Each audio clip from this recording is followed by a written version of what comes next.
Hi,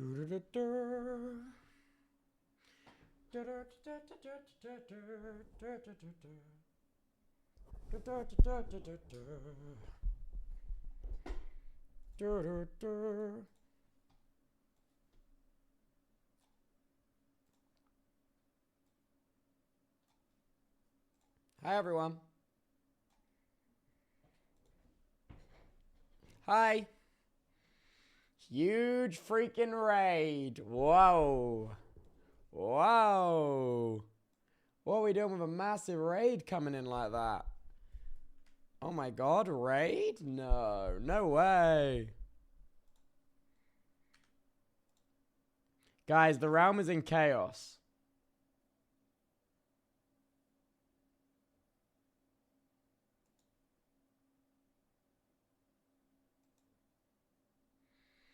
Guys, the realm is in which realm? The realm is in chaos. They don't know. They don't know. They don't know what they want. You think? They're in chaos.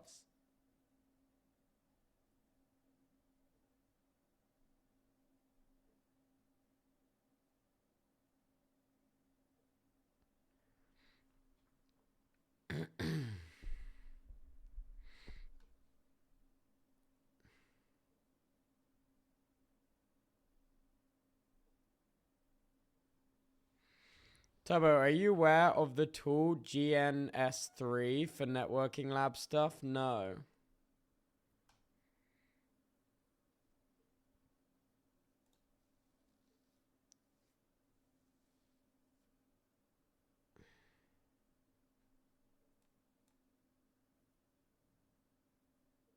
Personally, I don't mind the lives being taken away, plus custom never is hype. Yeah, bro.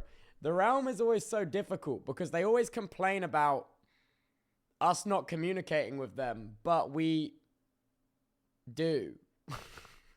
Like, there is literally not much more we could communicate with the realmers about.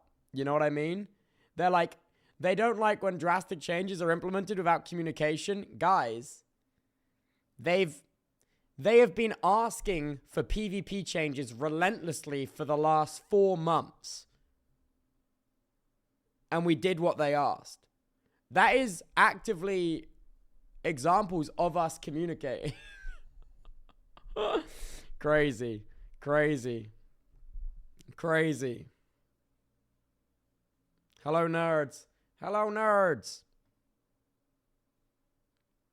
Yeah, it's very normal for MNOs. The happy people are silent, the unhappy people are loud and upset. Yeah, true. I think it's because it's kind of a divided issue. Yeah, but like, listen, I was pro PvP. In the dev meetings, I was pro PvP. I think it's good content, but I was overruled. At the end of the day, I was overruled. And that's okay. I didn't just want to keep PvP. I wanted to make it more punishing and harsher.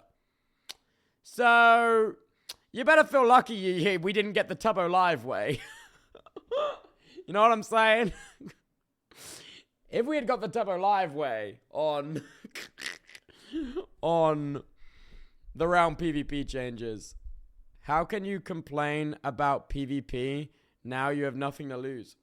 Exactly. But also, lots of people enjoyed the game because there was an element of being able to win stuff from doing PvP, you know?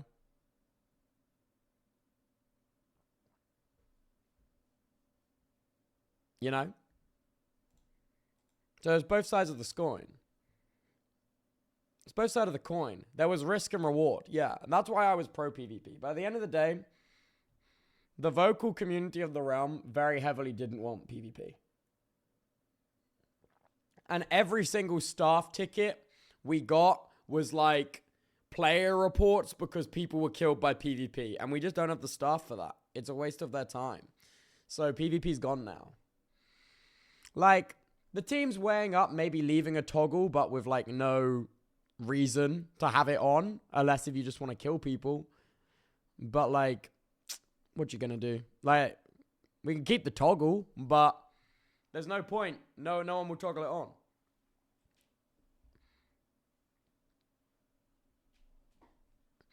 What do you need VXLAN for? Hi, let me get up a topography graph. This is why WoW has separate PvE and PvE realms. Yeah, true. I want to do a good mix of both. I just think you should be able to jump people now that you have nothing to lose. And I love you for that. But I promise you, the staff don't love dealing with reports because it's not against the rules. They're just wasting staff time. You know, I love the alt stream lighting. It's just really fucking yellow.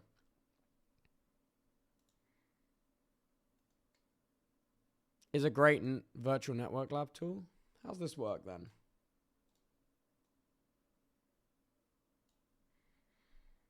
So how does this work then?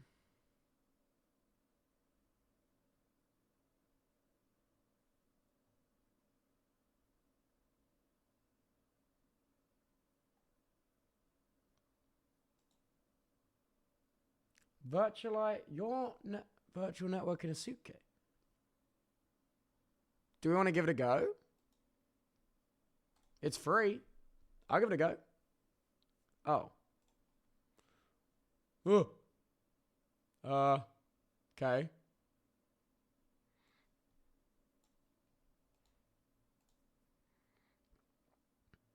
Give fake info.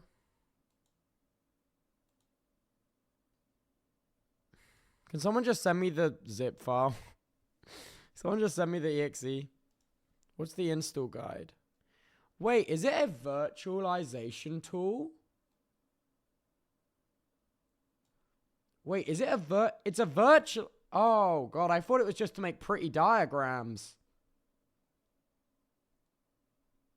Oh, God, this looks difficult.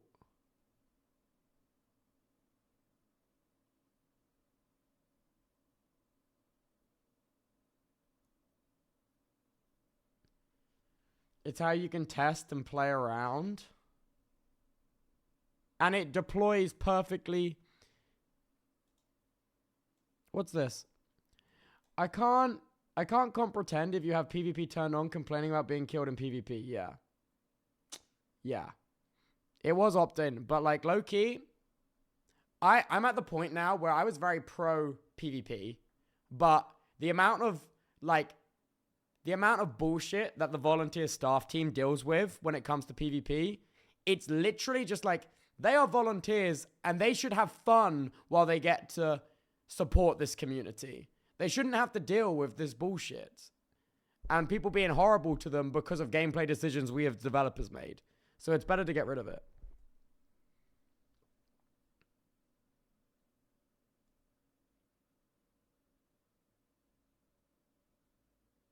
Would you like to get your free SolarWinds toolset license? What? What?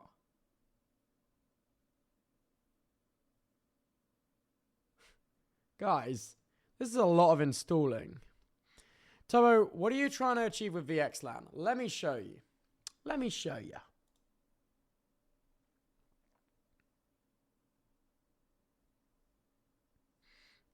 Okay. So, this right now is our network. As you can see, it's popping the fuck off. Streamer, hello. Hello. Hi. Okay. So this is currently our network. We got, dude, we hit new records today. Genuinely, I think we hit 866.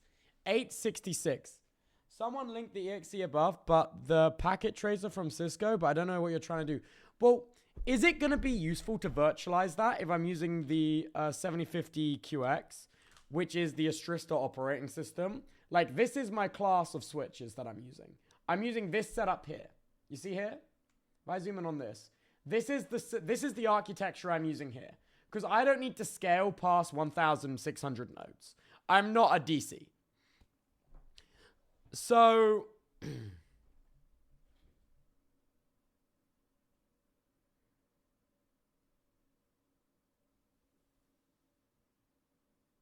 I quit my job in IT just to see all of this, giving me PTSD. I'm sorry. I should probably go in software and development.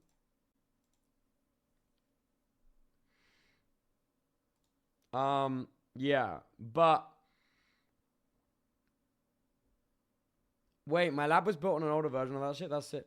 Sorry, if you want to use VXLAN, you'll need to enable it in the Arista as well. Well, what I'm saying is if I can make a virtual machine with everything set up as it works in production, I can then ship that to the switch, right?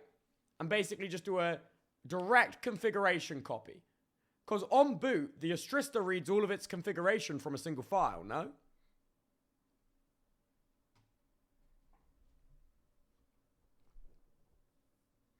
Wait, I also do want to see, do people like the, oh, text from the BF. He says, I miss you. Aw, I miss you too. Do you know how to use VXLAN?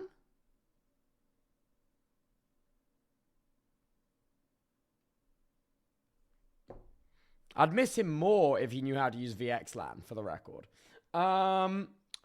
Wait, this is so pretty. This looks so pretty.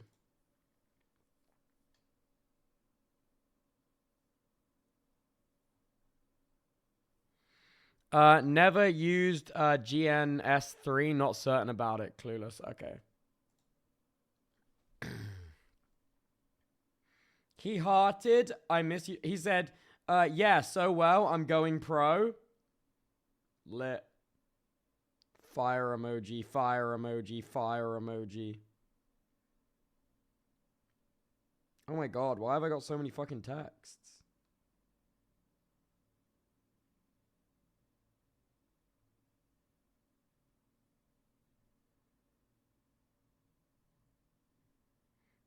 He asked, do I know how to use VXLAN? No.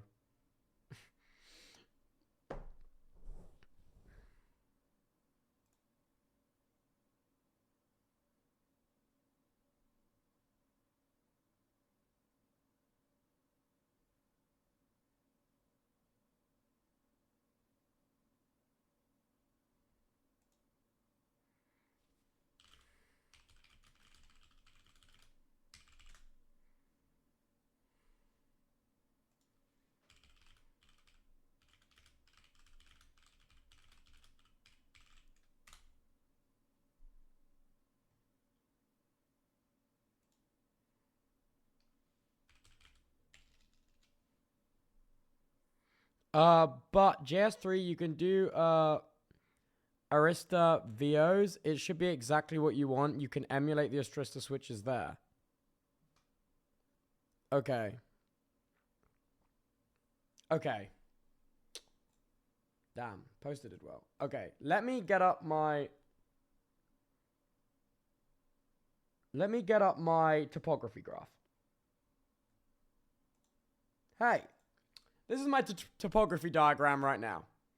So we've got our management network parallel to our production network.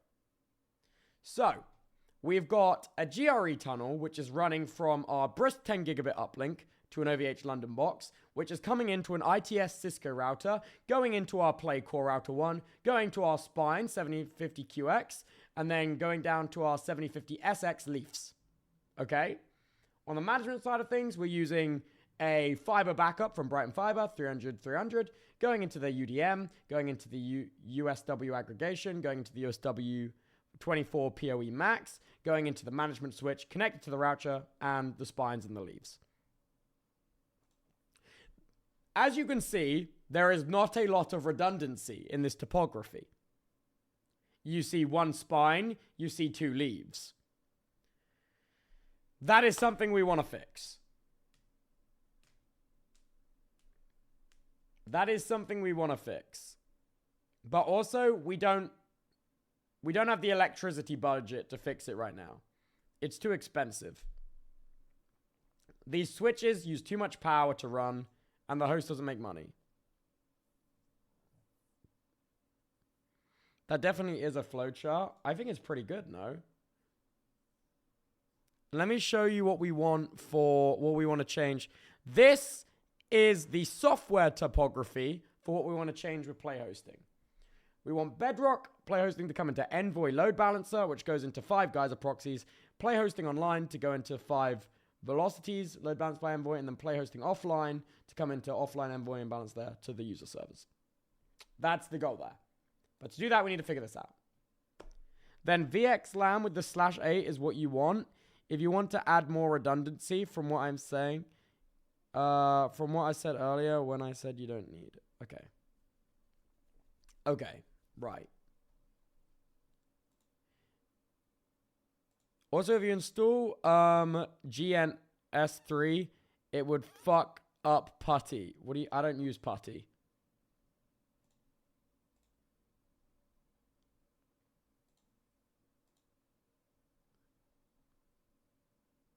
But yeah, this is the topography.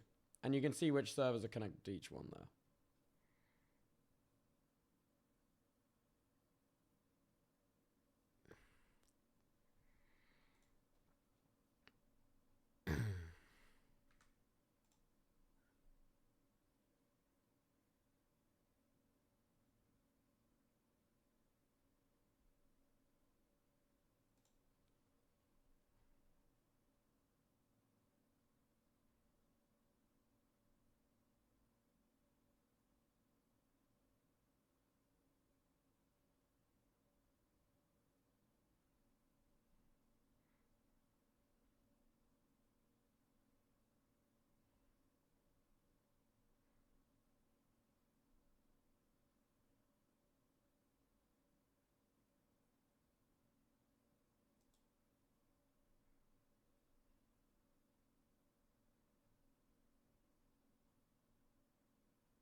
Oh, he blinked? Wait, what? No, I'm reading.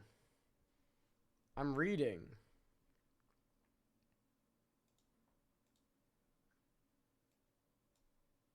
Are you waiting on the 10 gigabit to go to OVH London as well? All the traffic has to go for OVS. The ISP is different provider from Provand. The 2/24 is already announced to OVS. Yeah, OVH.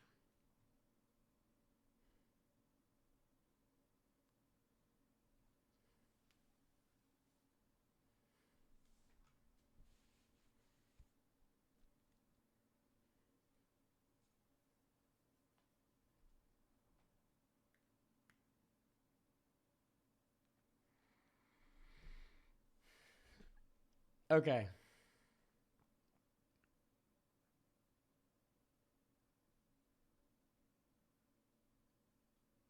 Do you have somewhere you could run a VM for GNS3? Otherwise pointless. Otherwise pointless looking it needs one. Yeah, I can do that. Is it a web server? Can you connect via a login page?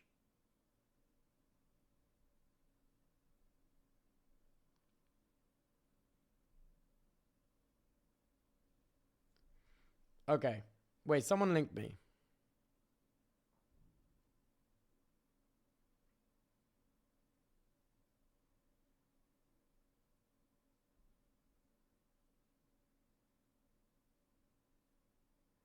There it is.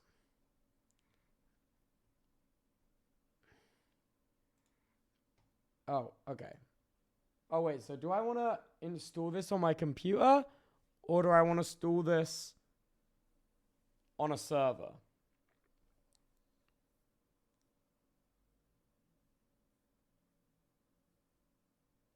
The client, yes. The VM, no. Okay.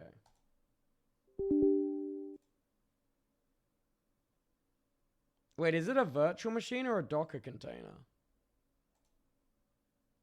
Do I want the web client or just the desktop?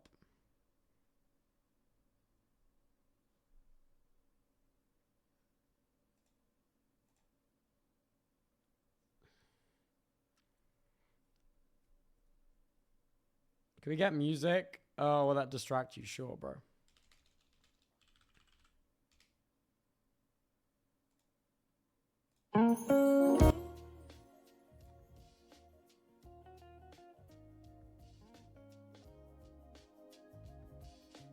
Okay.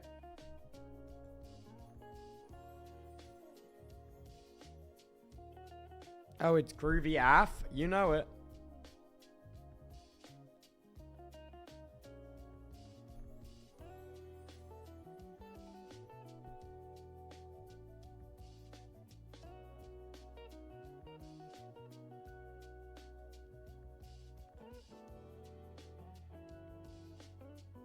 This is taking 1 million years to install.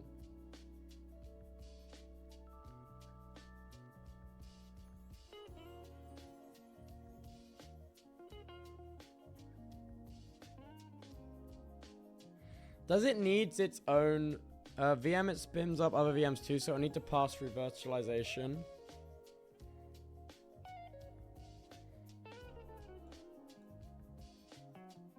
Okay.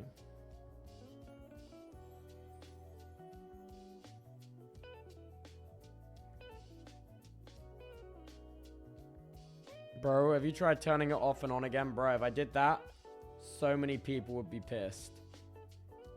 1,200 people would be pissed if I did that.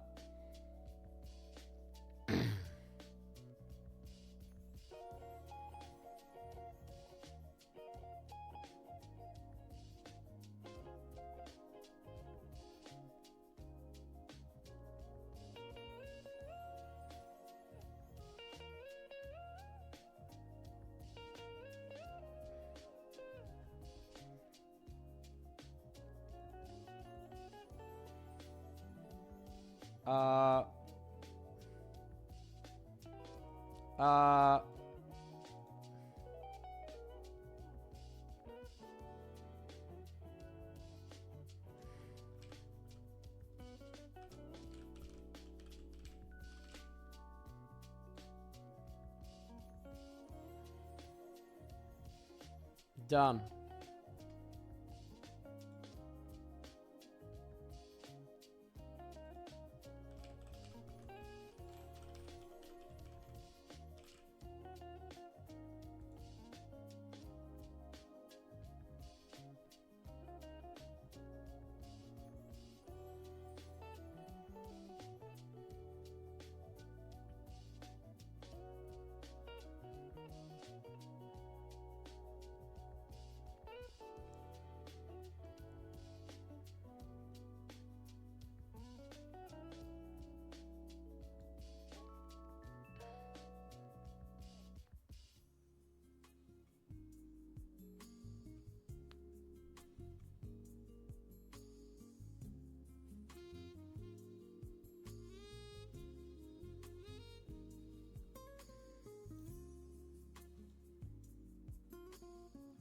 What does this mean?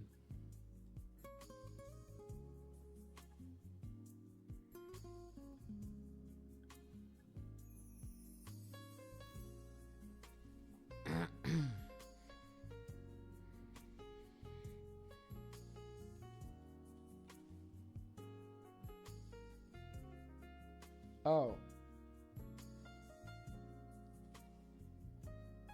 Did it do it? What did it didn't start it.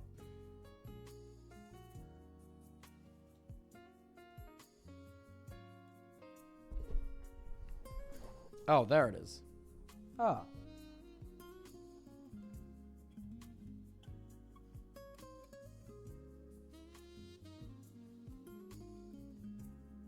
Running a virtual machine. Run applications on a remote server is probably what I want, right?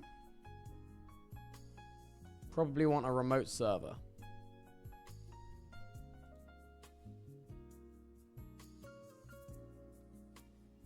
Because we'll get this set up in a Docker container probably.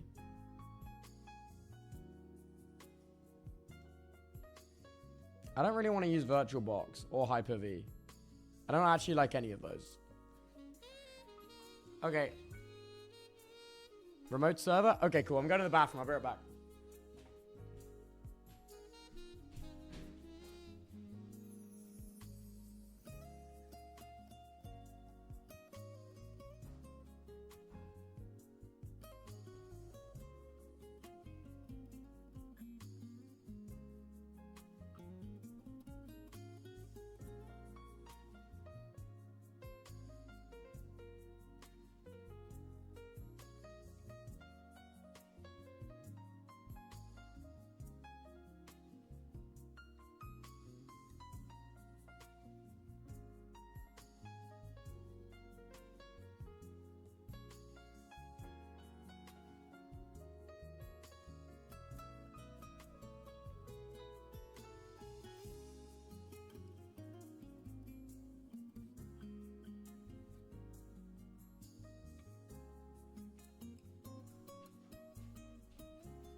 Hey, I'm back.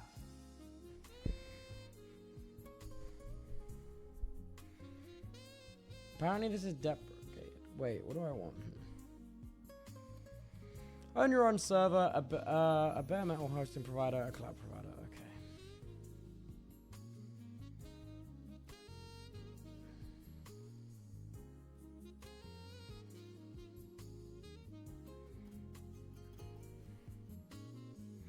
You need some VM, not a Docker container. Okay, well let me just provision myself a new server real quick then.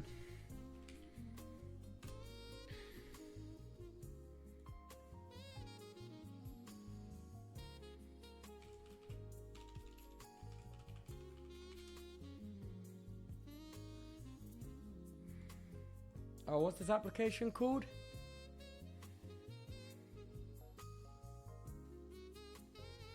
Okay, let me just servers, create server, user, Toby Smith, hypervisor. Let's do a Ryzen. Select package.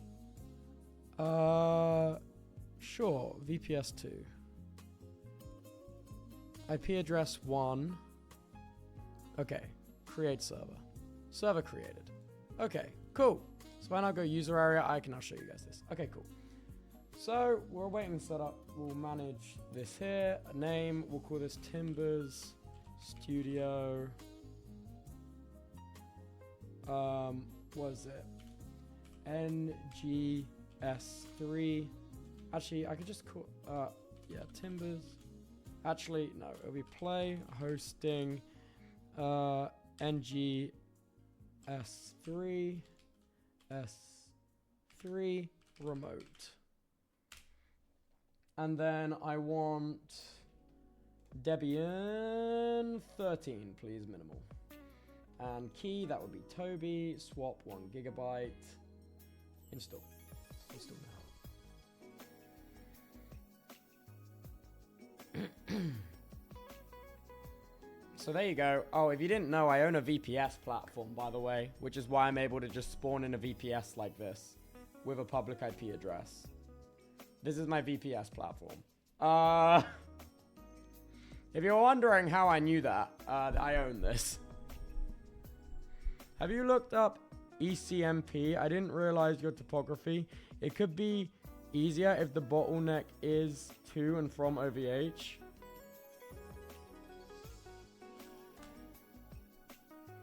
Equal cost multipath is a routing strategy where the route... Huh?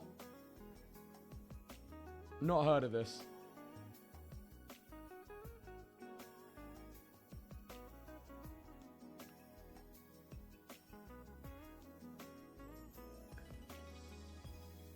Essentially, one tunnel from OVH. Instead of one tunnel from OVH, we create a bump. Is this a dedicated server you spun up or a VM? I think I said something about nested virtualization. I don't know if you block that on play.hosting. We should be able to do nested virtualization, no problem. Are you fully static routed right now? Yeah. If not, that's a setting I can change.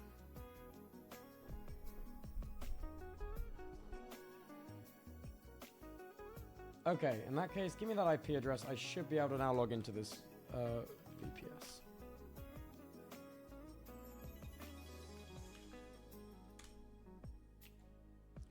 Root. Add and continue. Bang. Bang. Okay.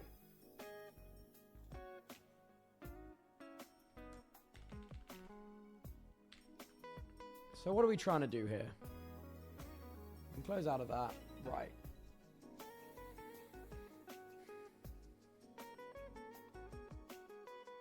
VPN connection. Wait, what?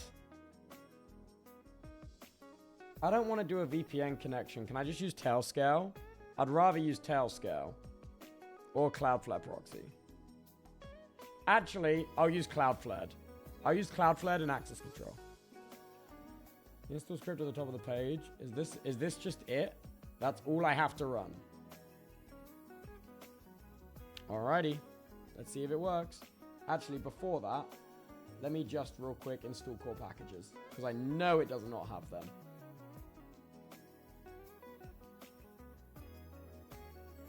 Oh. There we go.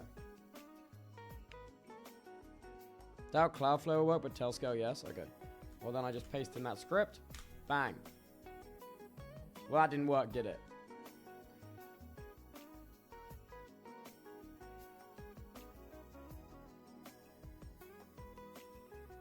Do I need to reinstall with a different operating system? That's an Ubuntu package. Right.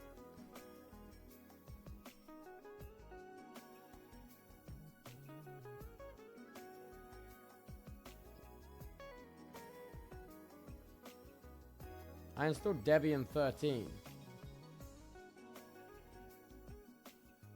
So I need to install in Ubuntu, do I? Okay. It wants Ubuntu 18.04. Right, got it.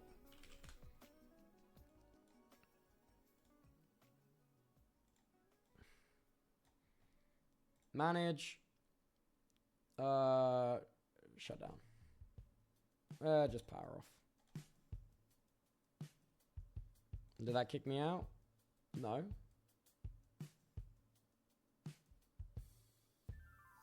It did not kick me out. No, it did. It just hasn't realized yet. Okay, let's go options. Rescue, no. Fuck, how do you do this again? How do I reinstall my OS? Am I stupid? Rebuild. Continue. There we go. Okay, then I want Ubuntu. What did it say? Bestie, that's not an option. What you've asked for is not advanced options. You've asked for something that I'm surely 2004 works, right?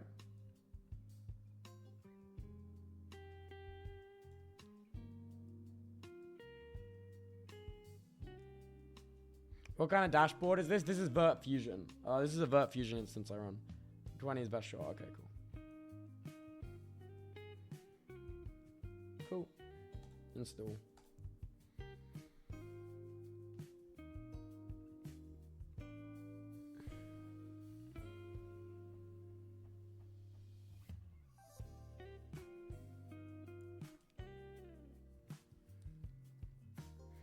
Bro, I'm not even being funny. Why doesn't Vert Fusion do dedicated hardware, bro? Why is it only VMs? Imagine if you could have a Vert Fusion agent running on every Dedi. Yeah? Every Dedi. And then you could give this interface to the Dedi user. Bro, chills. Genuinely chills. You know what I'm saying?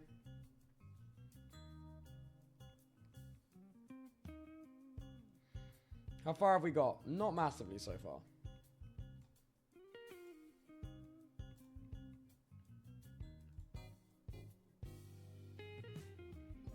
Okay, it's reinstalled. I'm now on Ubuntu. Fresh Ubuntu install.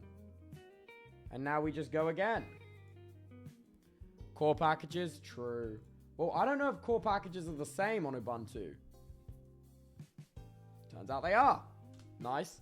Also, by the way, that downloads. Couldn't you do a Dedi experience with Vert Fusion by just provisioning the entire hardware as one big VM? Yeah, but you have to pay per hypervisor. And then I just run that. Ah, that's annoying. Yeah.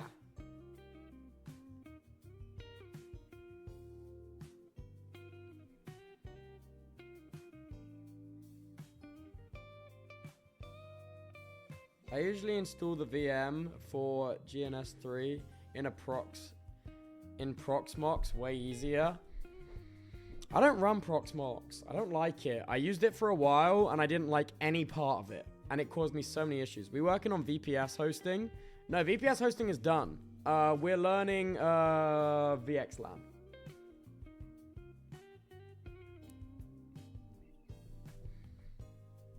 Proxmox is awesome. I disagree. It caused me so many issues, especially with Minecraft. Random disconnections. File downloading isn't good.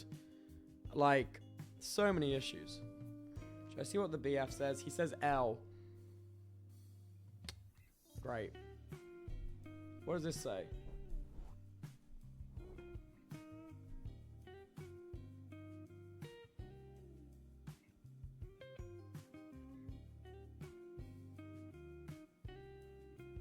Guys, I think the script just failed. I think the script just failed. What broke there? You are one of the few people I've heard saying you don't like Proxmox.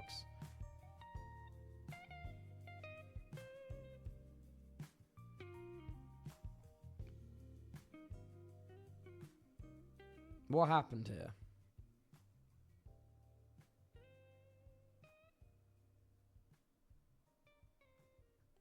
Guys? So the script isn't built for 20.0. Basically, don't use this ancient bit of software. So we need 2404? No. We need 18.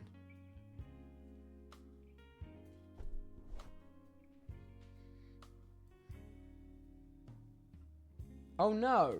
Or is this saying we need a newer solution? Yeah, I can believe that.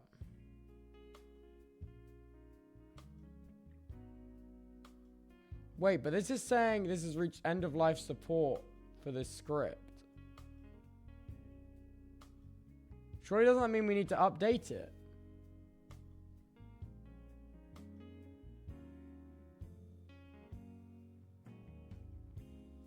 Oh, it can't find the package. Docker fails because it's too old, but the script wanted it to be older. Great.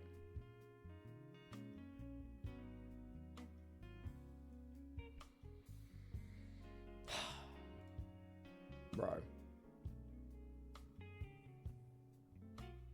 So, is this piece of software just dead?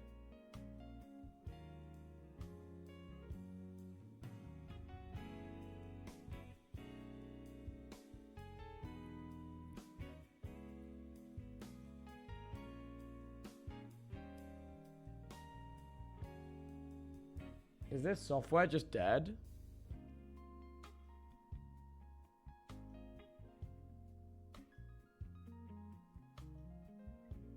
It gets update. Guess they kept VM old because it's not meant to be public anyway. It works fine with these pre-made VM files. No, the repo still gets frequent commits. And what do I do here? Is there any workaround?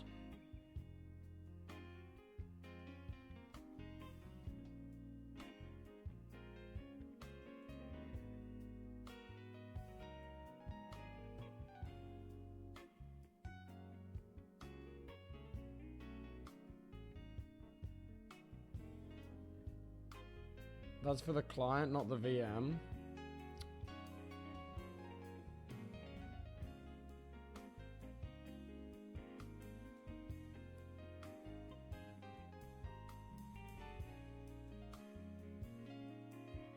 Is there not a VM hard drive file you can just import into the VPS you just deployed? Wait, no, it's both. Lit. In that case, fuck you guys. I'm going back to Debian 13.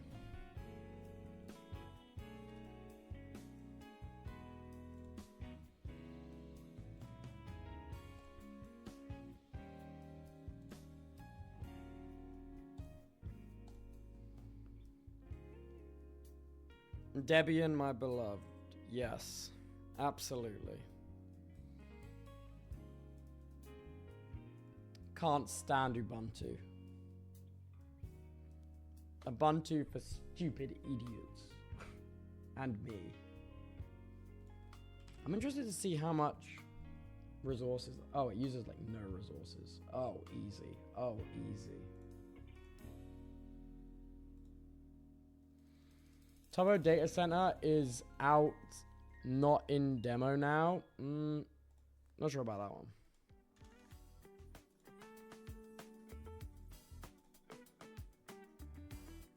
Bang! Now we're in Debian.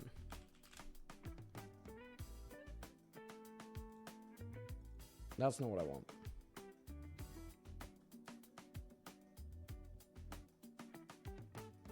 Remove. Oh, core packages. Let's do that first.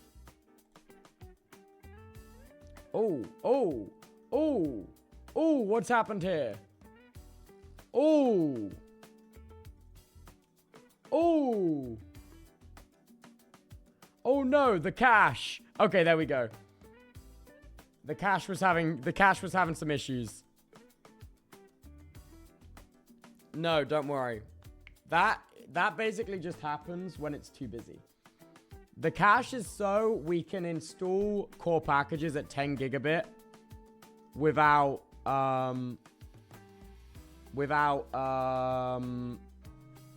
wasting bandwidth. All right, what do we got here? Install on Debian based. Refresh the app.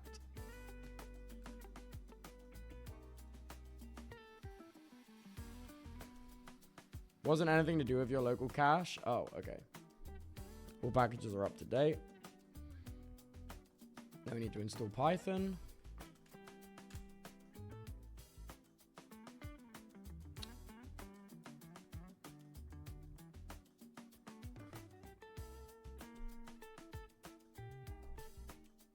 What version do I need? What version of Debian do I need? What version of Debian do I need?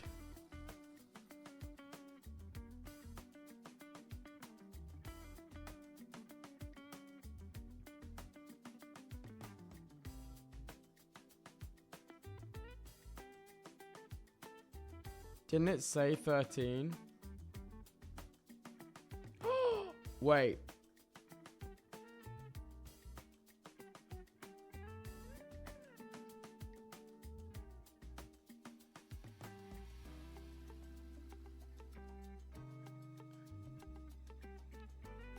Not available for app, you have to use Pix. Okay.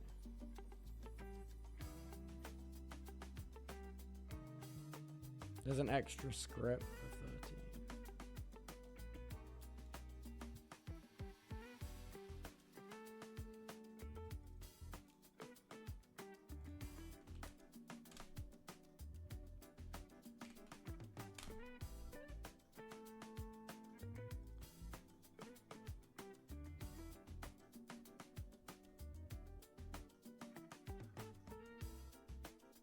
Screw this, let's use Arch. No.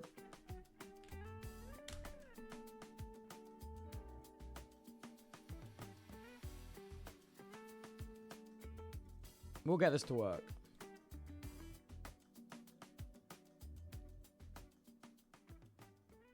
Okay. So is this just the script here? Do I not need to do this?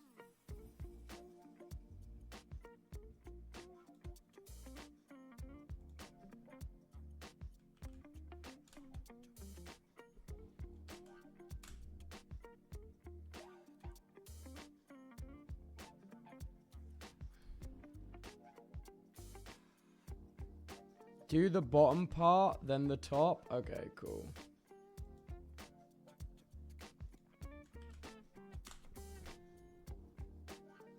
Huh?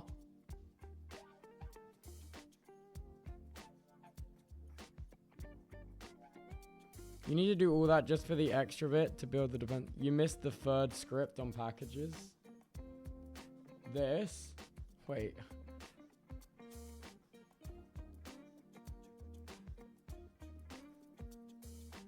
Where is it? Apt install build essentials. This, I don't think I did.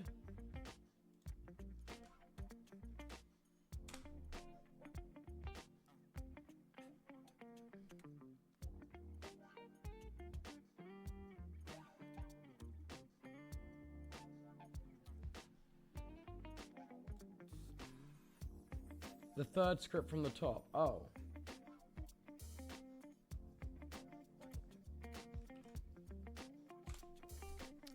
Holy shit. There we go. So I was missing some bullshit. Why are we getting DNS errors in apt? You don't want to know. you don't want to know why we're getting DNS errors in apt. Then run the 4th and the 5th last.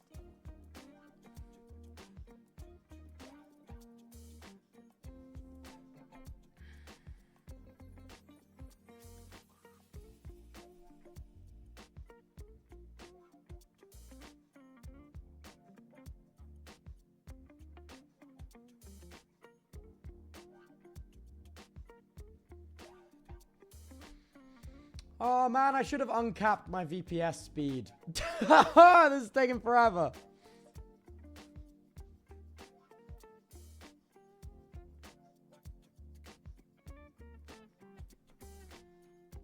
I probably also need to set up a Cloudflare instance.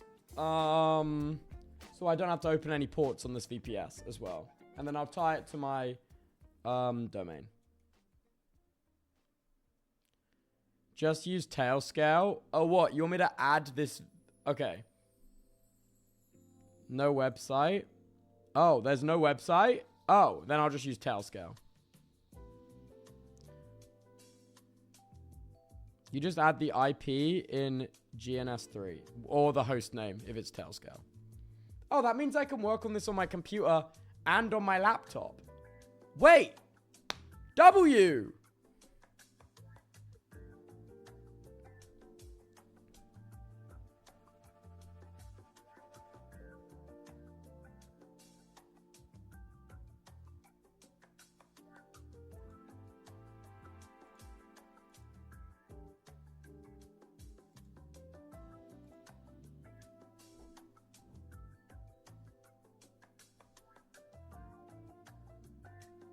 Okay. Then I need to run... What do I need to run now? 4 and 5?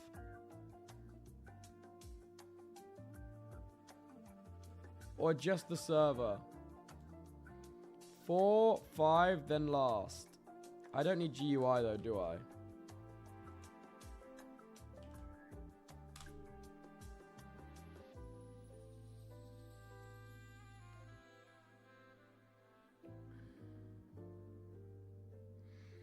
Do these Arista switches take so much time to boot IRL? Oh. Yeah, my Arista switches sometimes take 5-10 minutes to boot, bro. They take time. And then you want me to do this one? Do I want to get rid of where it says GUI in this?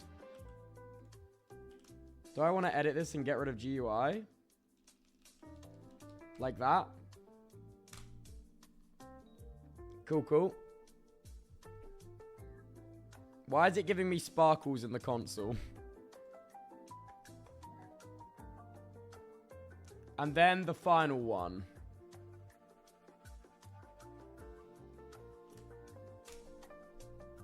It did not work. No, it may... Oh, I was already in the build directory.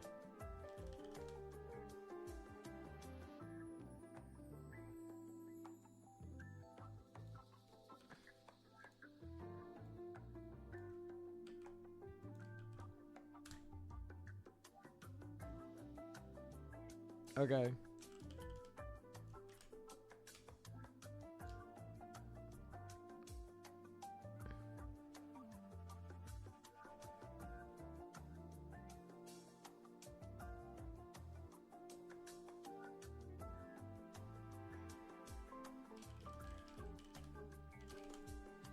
Oh.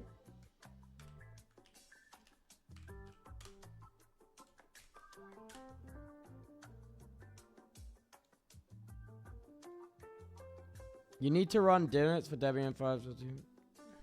What? Okay, how do I do that?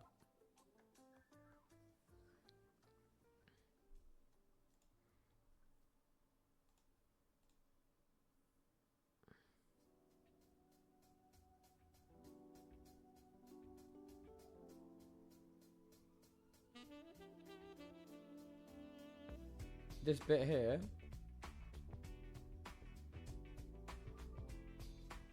All three of these? I swear I already run these.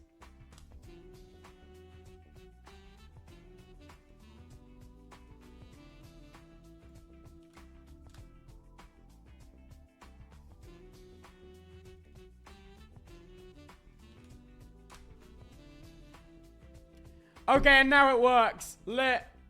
Lit. What the fuck ever.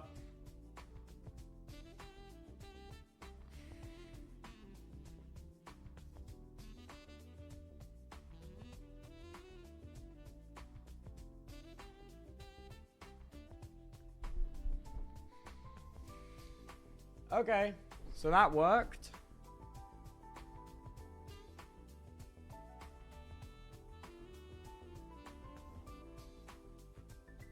Now I need to add it to Tailscale. Before I reboot, I need to add it to Tailscale, right?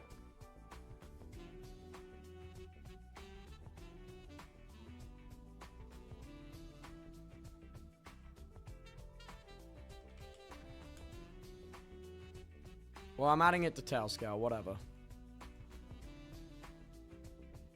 What the hell? What the hell? Oh, I see the issue. Wrong Chrome profile.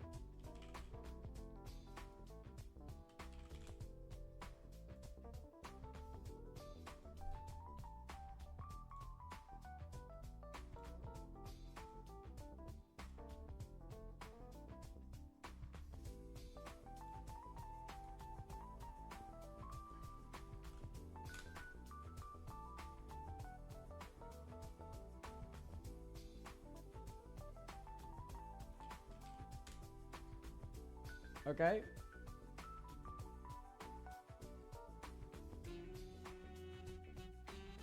Tailscale's installed, and then I need to run GNS3 server. No command found.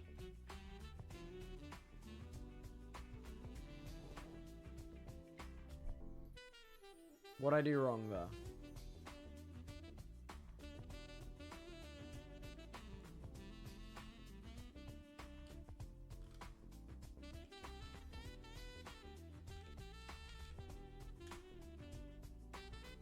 Okay.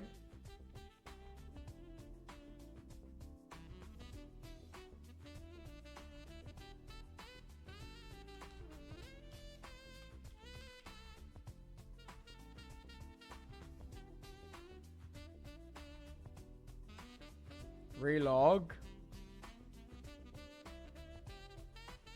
Relog in the okay.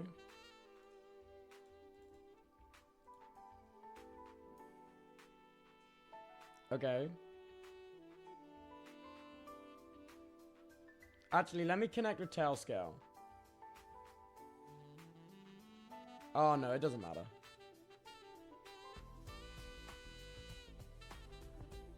Now run server.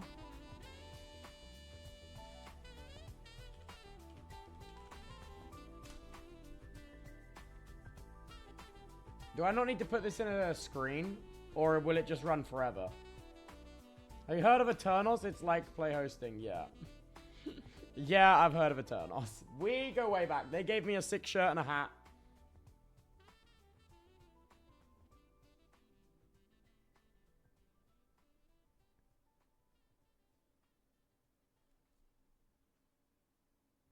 You should put it in a screen. You should put it in a screen, not gonna lie, but you don't have to. Check your firewall is off. Well, okay, I've just cancelled that. Okay, it's stopping. Sudo UFW status. Firewall is active. Firewall is active AF.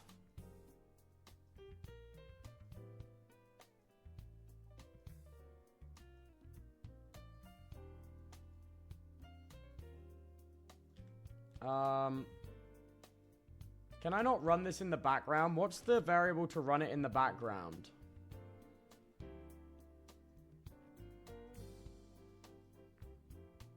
you know what I'm on about?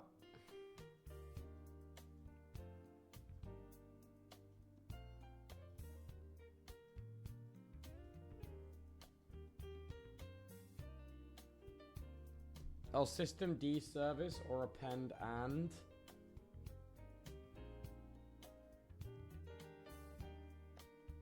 We'll just do a screen.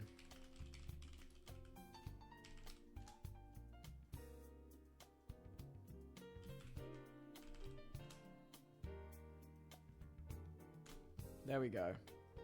Sorted. I was using Eternals and I switched to players because I got tracked. Cool.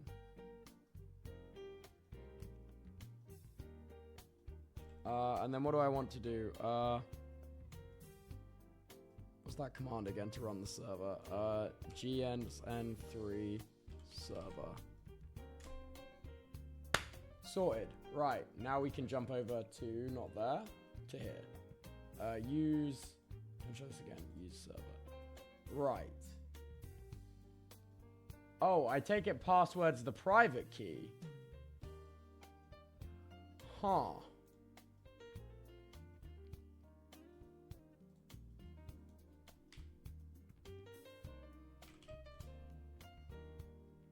Disable authentication? No? Yeah. I probably will. Dude, is it just me or is Tailscale being really slow for anyone else at the minute?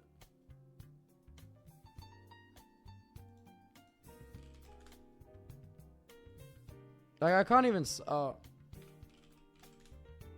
Okay, cool. Then I'm gonna just copy the host name.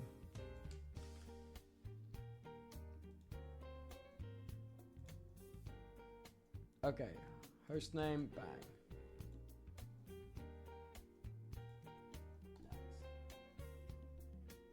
Waiting for the local server to stop? Huh? Huh?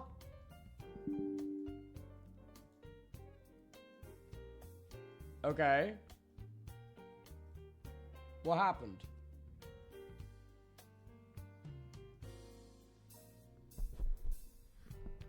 What happened there? It's binding on port 30. No, starting server on 3080. What port am I connected to? 3080. I think the login is NGS3, top of console. Oh, authentication enabled with username NGS3 and a randomly generated password. Please set a password in the config file. Huh? What config file?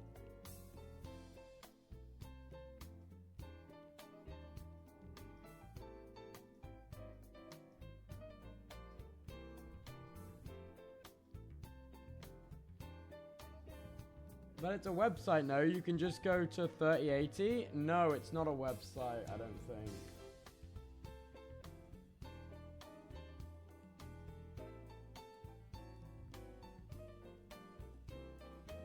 Oh, good kid. Thank you for the raid.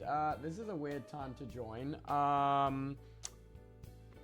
We're setting up an GNS3 server, which basically is a virtualization environment for simulating networking infrastructure.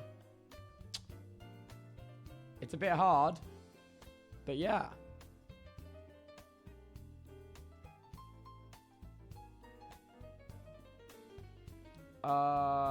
So, wait, okay. Right. Home. It's in home.config. Oh my god, okay. Let me Control C out this screen. Did I just leave the screen? I did just leave the screen. Okay, cool. So, cd/home dot... Oh. What is it? Dot config. Fig?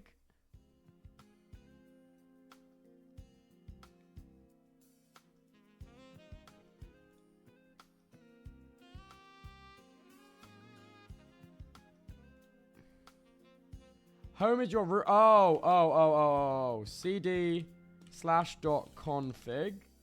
I don't have a .config. Config. That's not a file I have.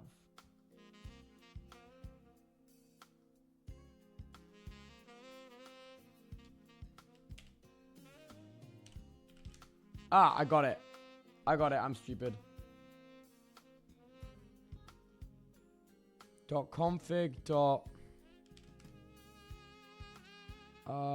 Okay. ls. I've got 3.0, cd 3.0. ls. Nano.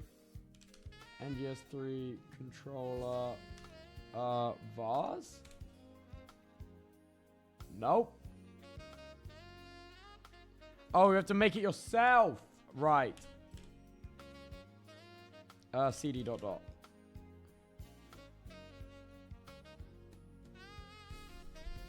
So I need to nano NGS3 underscore server conf. This is a sample of the file. Ah, nice. Okay.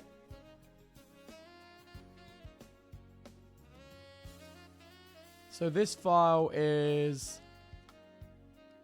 That's what it is in Windows. It's only showing me where it is in Windows. Where's it? Linux. Okay, yeah, I got it. Nano, so it's NGS3 underscore server dot conf. Bang. Take that. Bang. Okay. Okay, so host we're going to change to 0.0.0.0. Port is fine. And then where do we see password? Password! Oh, wait.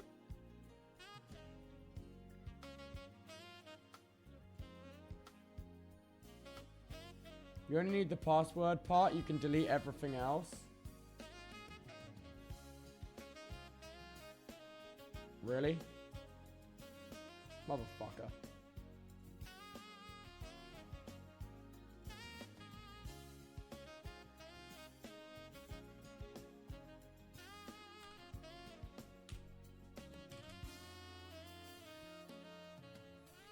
Wait, I think I put that in the wrong folder.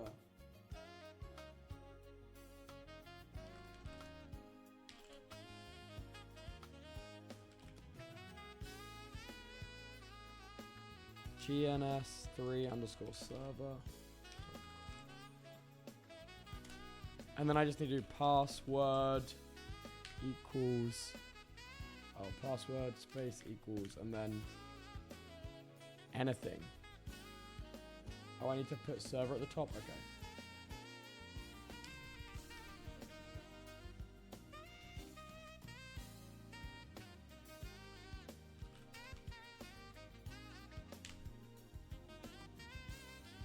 Can I just leave it blank? Is that crazy? Probably can, right? You probably can't. Can I make it something stupid like 1, 2, 3?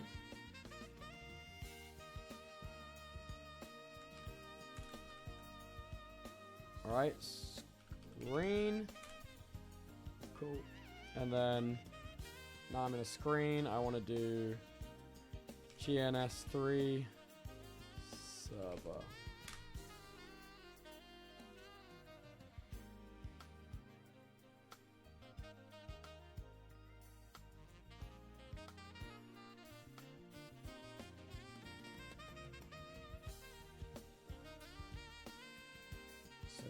we then want to go back, set our enable an authentication, set our password to 123, GNS3.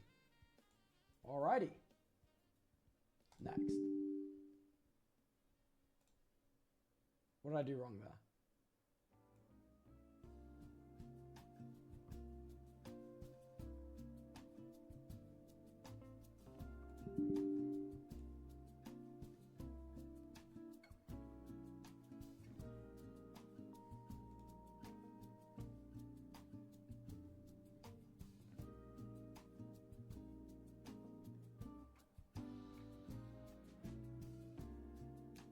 It says on a randomly generated password.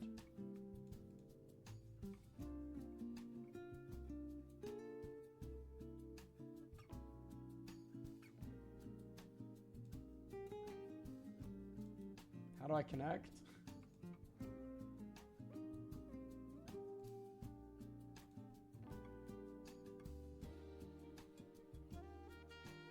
Wait, it tried to do admin.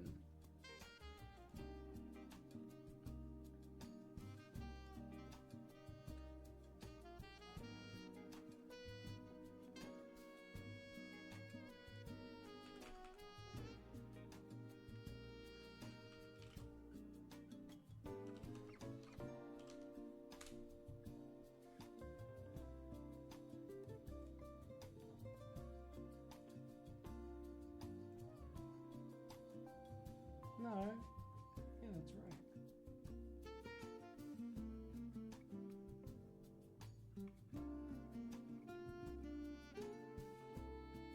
File should be in... Yeah, that's what we did. That's what we did.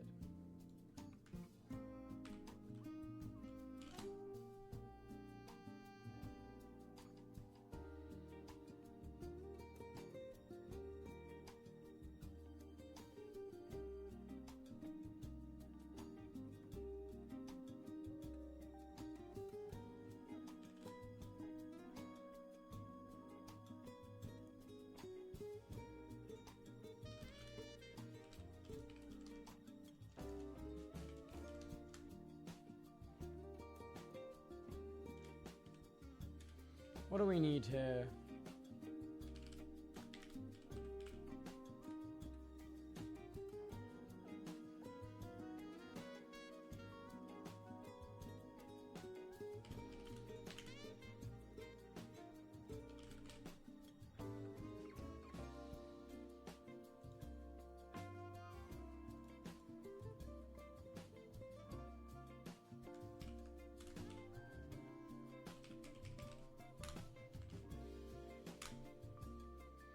Try again.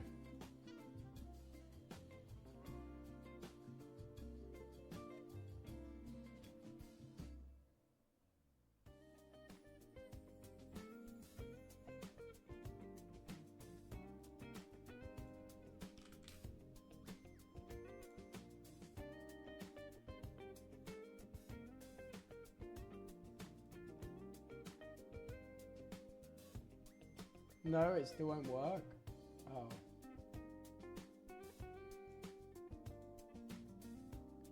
Okay. Ah, wait a minute.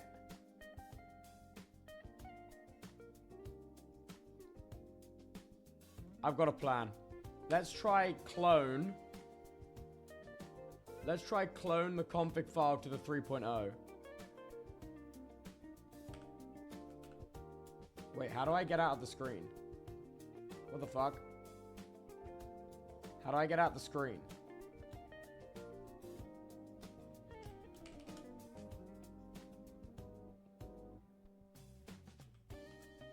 Okay, there we go.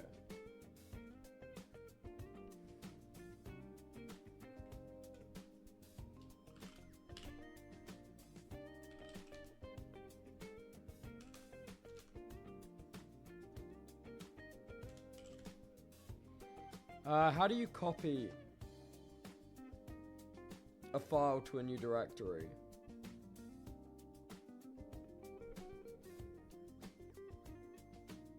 Remove the file in 3.0. Really? I don't think there's one in 3.0. There is. RM.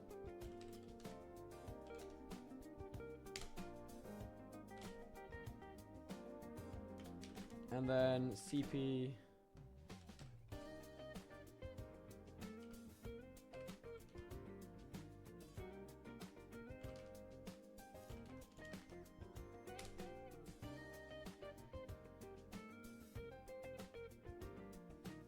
Let's try again.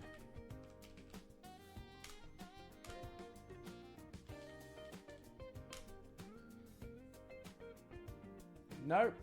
Did not work.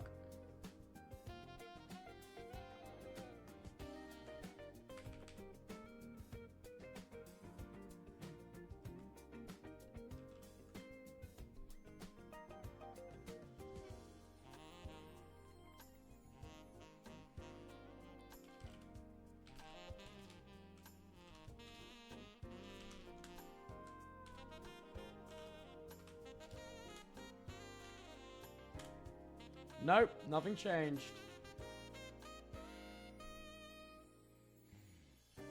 It's just not reading from that config file.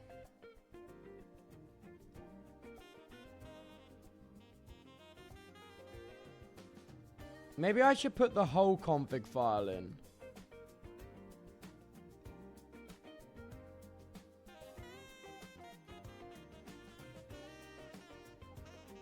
Idea, run it on a screen.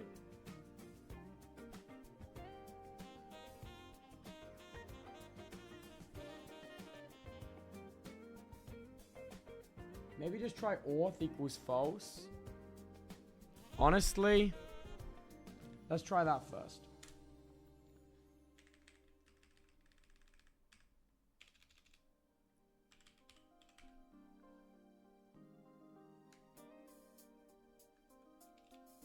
With a capital F.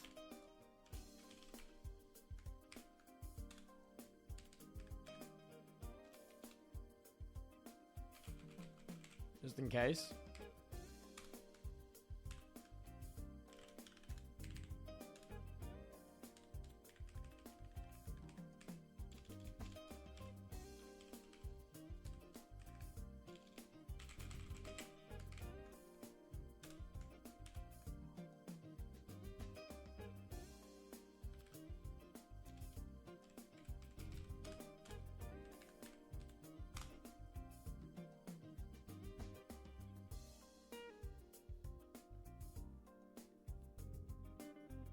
Looks like that's for compute auth, not overall auth, at least based on this GitHub issue.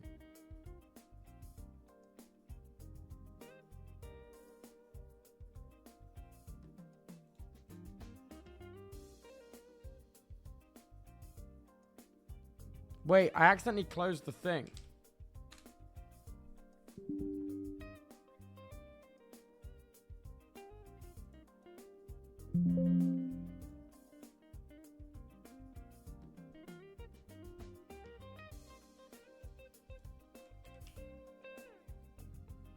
Oh wait, shit, I didn't stop that screen. How do I kill the screen?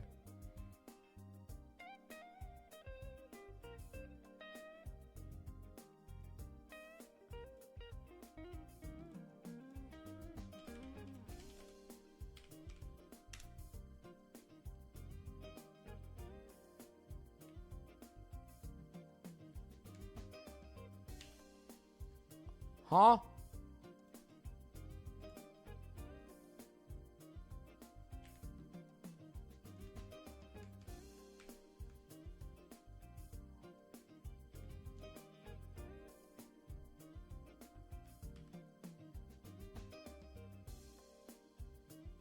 Maybe that's why I can't connect.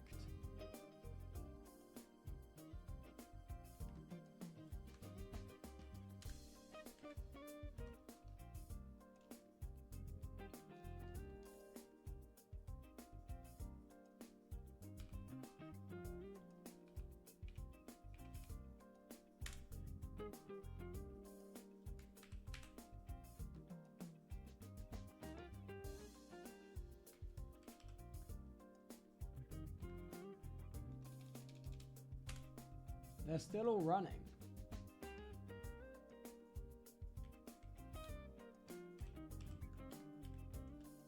It hasn't stopped them from running.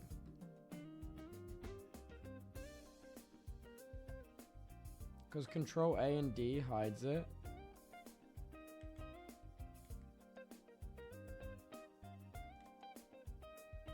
But there's no NGS 3 server running on them. It was.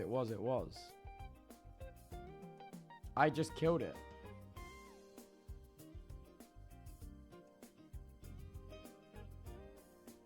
You can just kill all screen. Okay.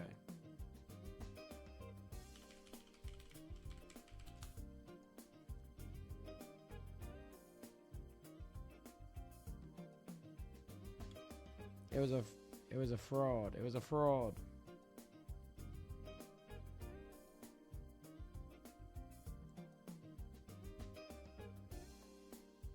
Maybe till it works, don't use another screen. True.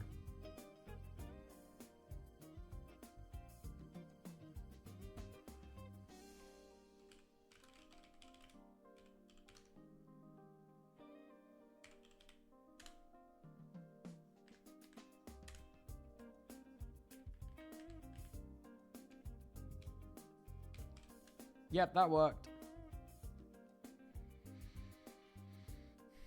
Okay. Let's try what you had there with the config flag.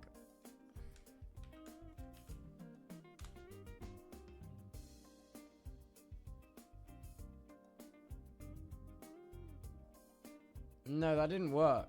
Compute authentication.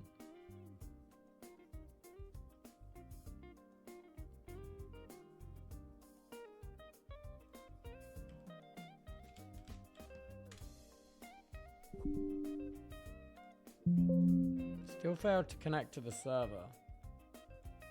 Preferences, server. Maybe off. Apply, okay.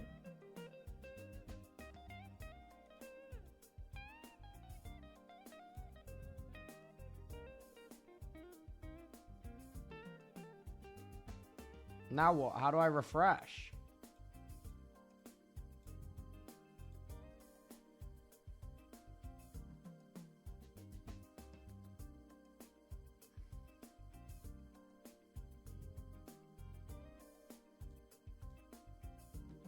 Right corner of the window.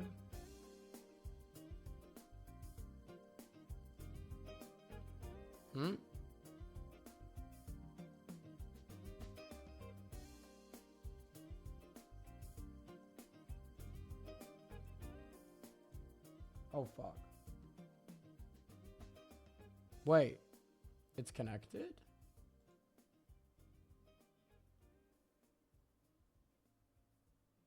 Did you even connect to Tailscale? Yes, bro. I'm in Tailscale right now.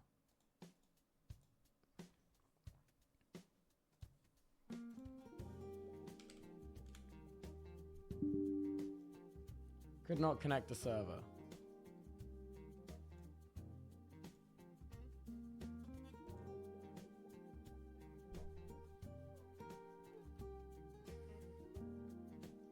What the fuck?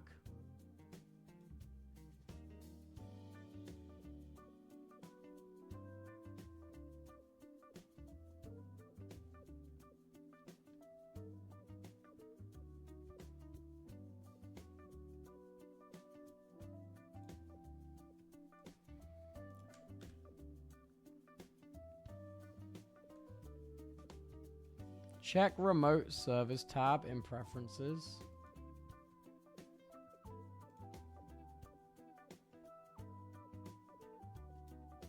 I don't see it. Where do you see remote servers? Oh, do I have to add a server? That's just if you have second or multiple. Oh, okay.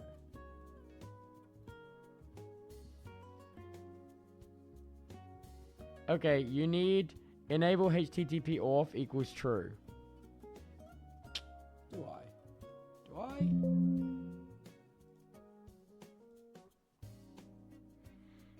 Then compute username admin. Okay. Right.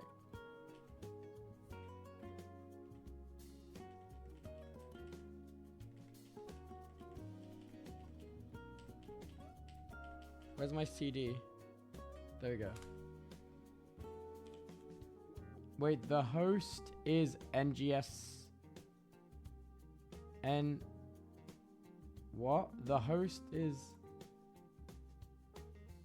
Oh. That's fine.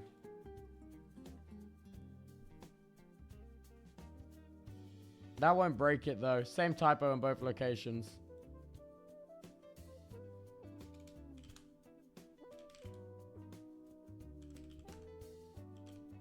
So this one, what am I wanting to add here then?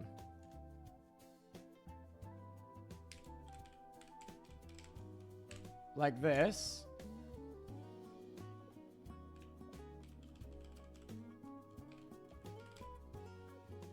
Or is it auth password? Oh, compute password. Oh no, compute.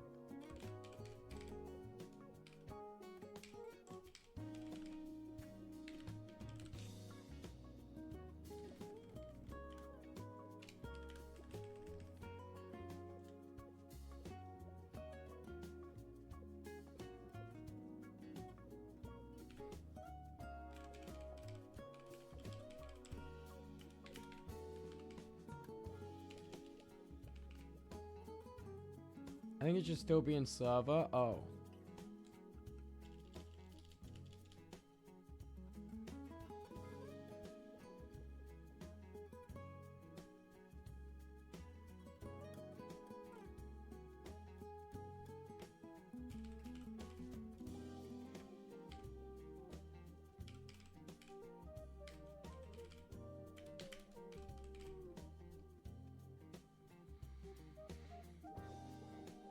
The document, delete the previous user. Okay.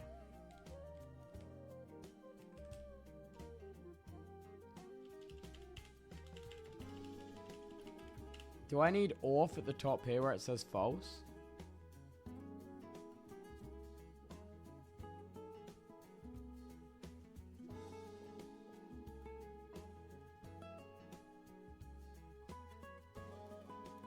Delete for now. Okay.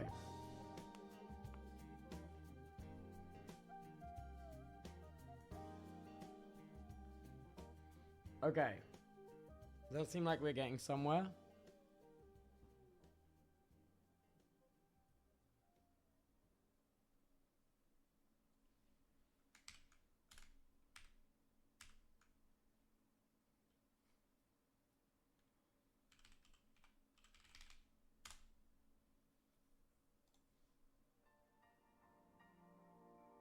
So this is using auth.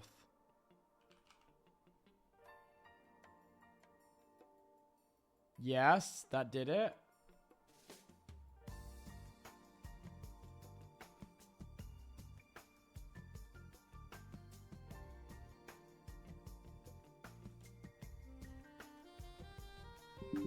It still didn't connect to the server.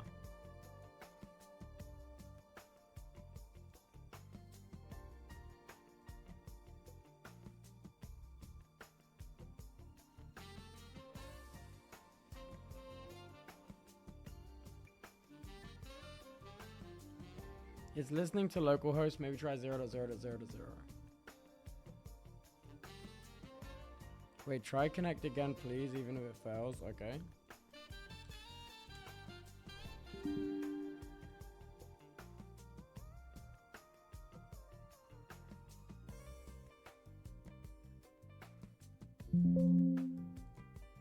And it, no, it's starting server on 0.0.0.0.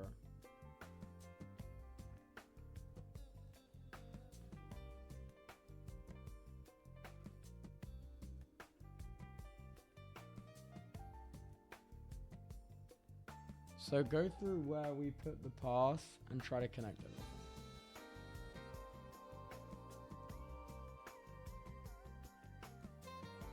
We did admin right on 1, 2, 3.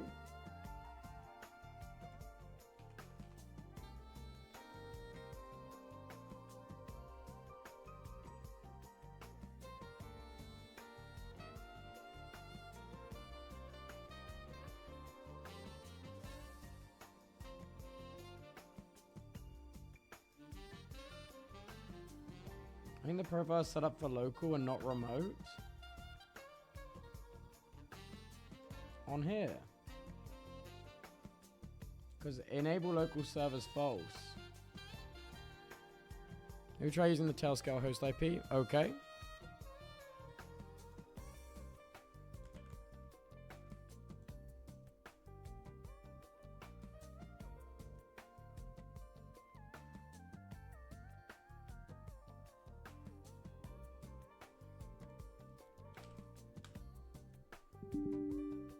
Nope.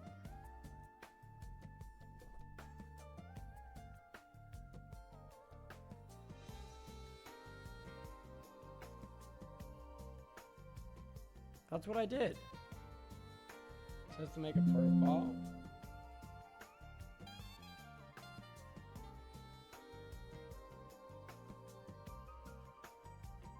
What the fuck? I've got that open on my second monitor. I've got that open.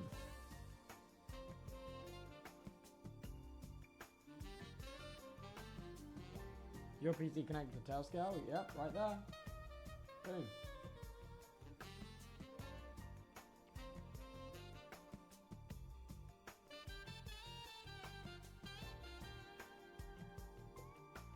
That's a different guide than the config from before. Can you SSH using Tailscale? Sure, let's give it a go.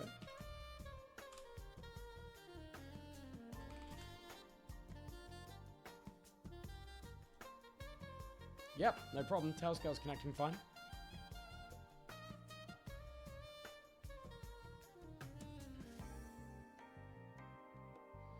If it's connected to Tailscale, try tick the local server thingy. That's not a bad shout. I guess it is private IP space. No, never mind.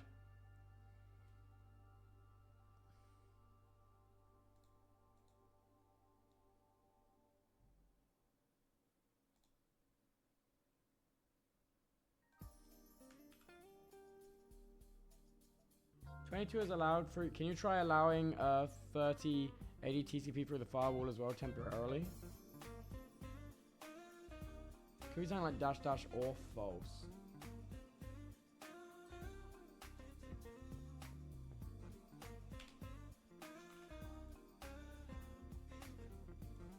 Can we try? Well, we know we're reading from that file now. I've got another idea.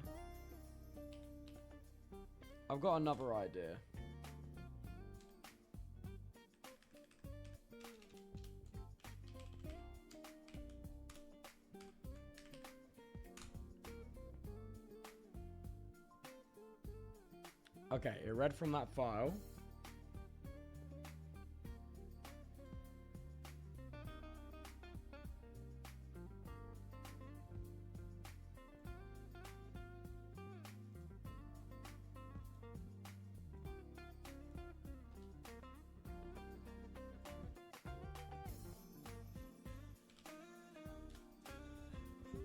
Nope, still failed to connect.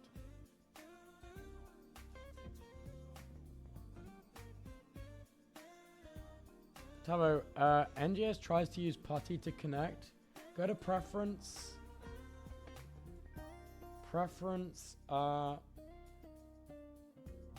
Miscellaneous. Oh, general. Sorry, general.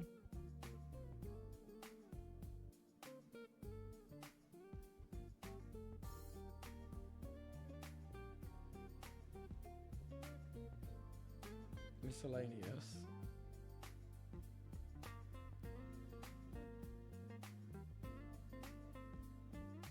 What am I looking for here? Request for profile settings? Okay. Apply.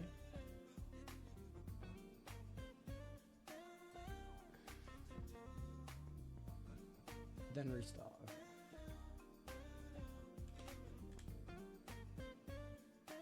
Okay.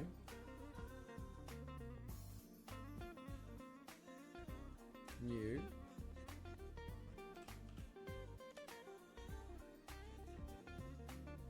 Well, I didn't do anything.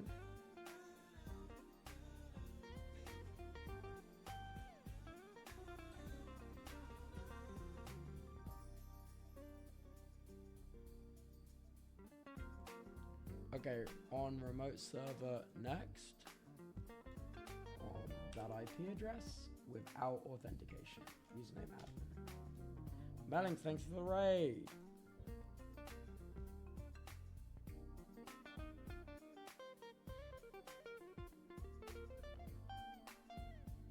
Thank you for the raid. Could not connect to it. What config file is it reading for? Ah, it's all. Hang on. Idea.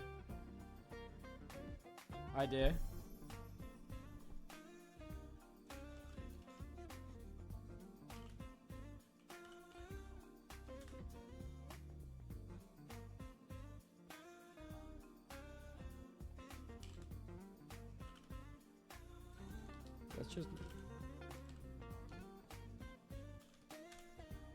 See, that's towards the old shit in it.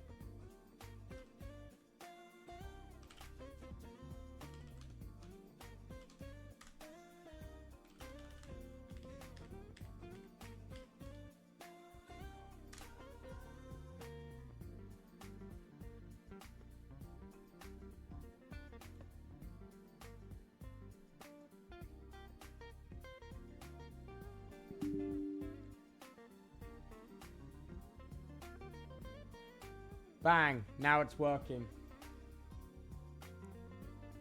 Looks more like a UFW issue than anything.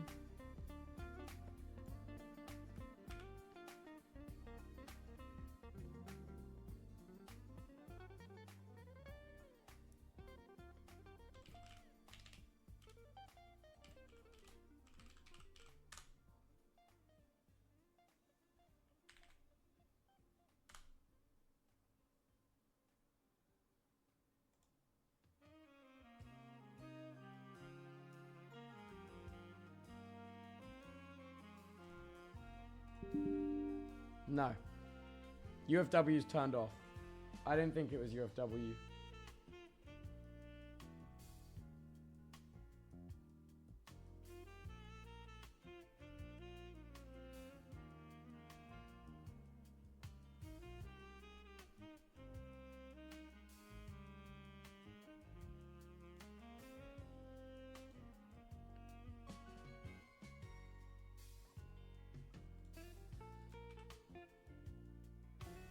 Now's the perfect time to DDoS this guy. Nah, I'll be picked up by the bigger filter.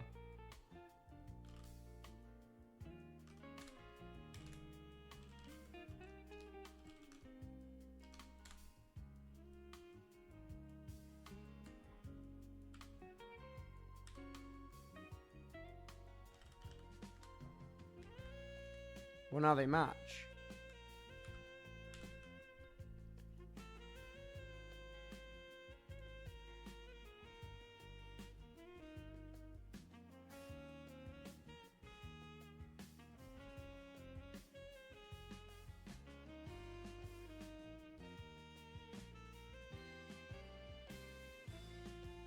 Can you remove the config so you don't have two of them? Yeah, sure. No, I did remove the config, sorry. It replaced it with another one.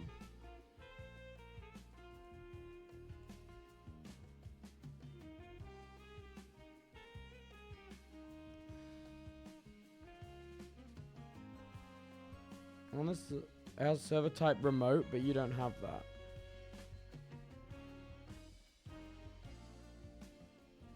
True. Setup wizard.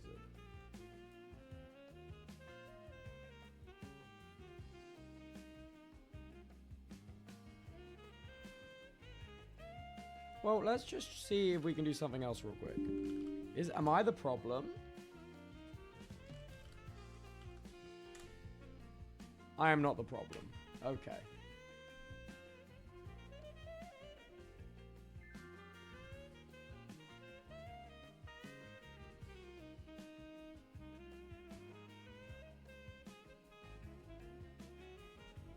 Can you try the website version? What do you mean?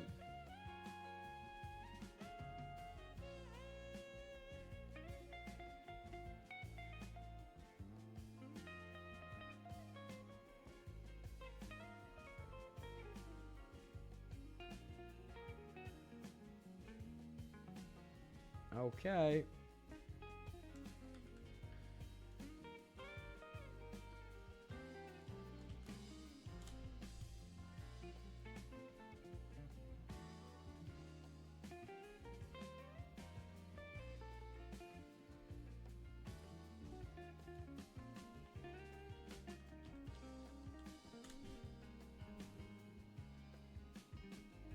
If Tailscale not allowed, what does that mean?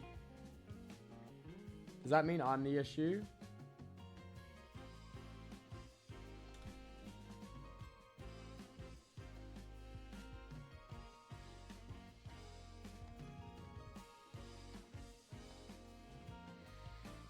Try name. Okay.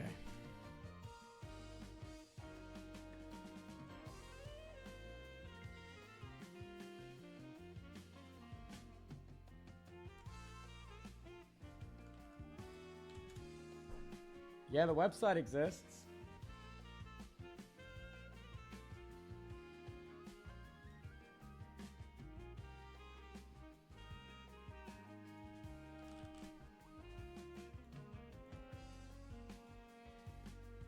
Oh. No.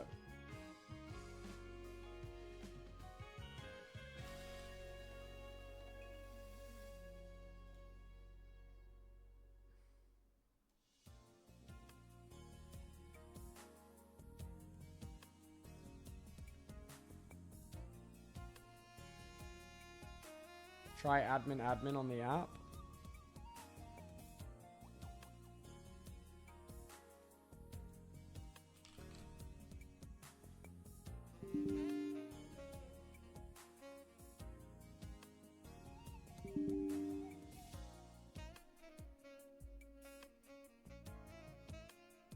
Hello?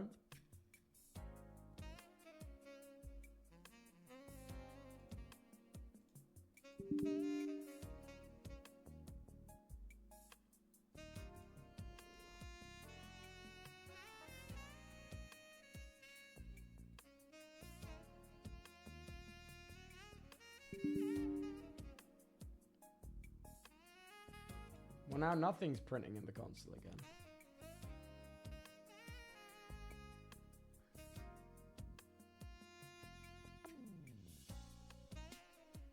Might it be worth using the web version? It doesn't have the functionality though, right?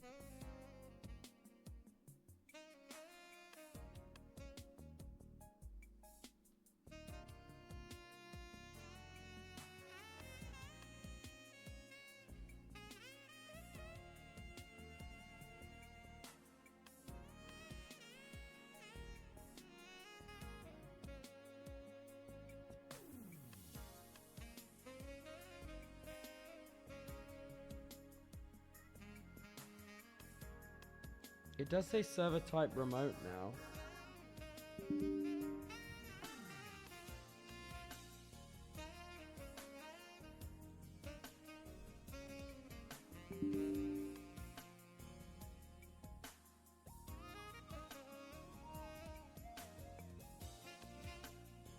Enable auth as well.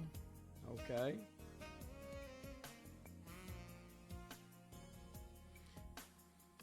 Try pinging the server to see if your PC can connect to it. My PC can, we've already done that.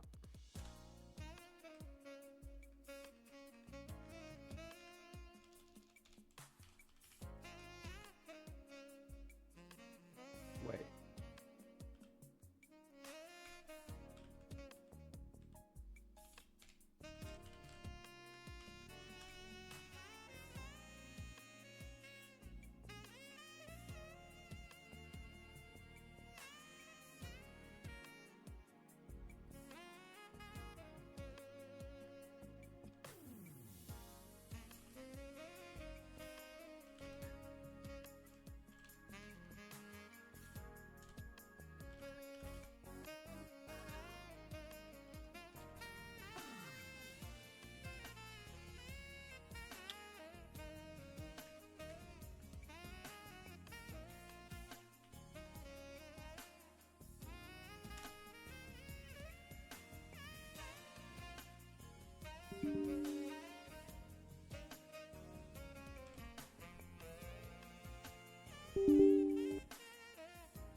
No.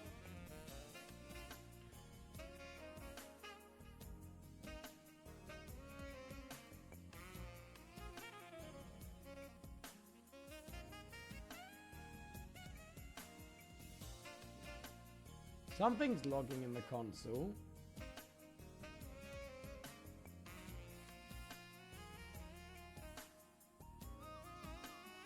That's the web GUI, but I don't have it open. How is it the web GUI when I don't have it open?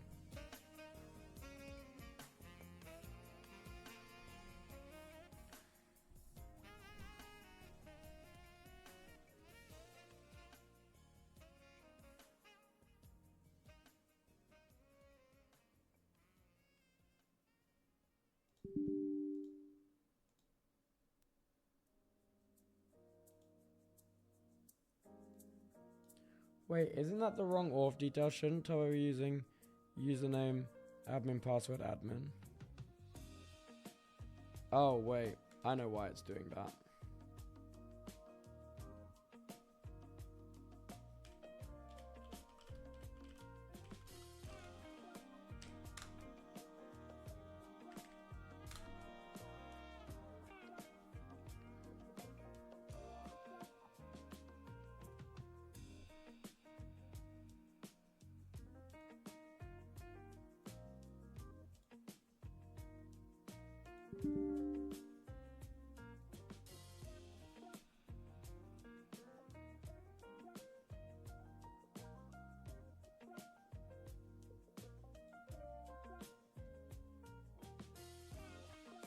Is the server running version 2.2.57?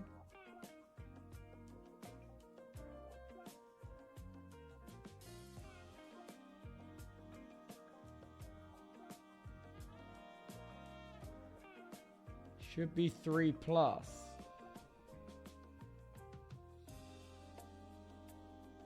Can you show us console, please? Yeah. It's the wrong server version. Is my client out of date?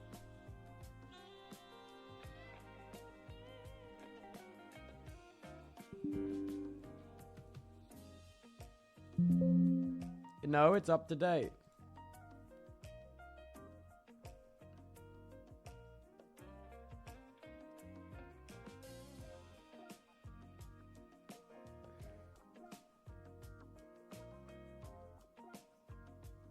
Then we need to downgrade the server.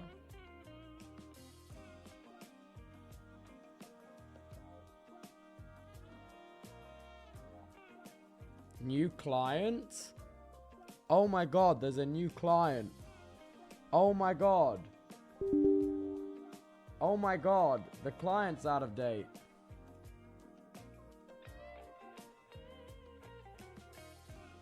Wait, why would it say it's up to date if I'm running an outdated client?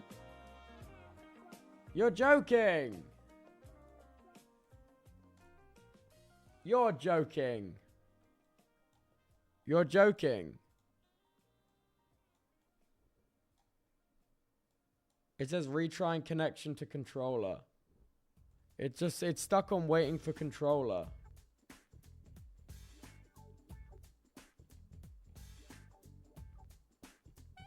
What does that mean?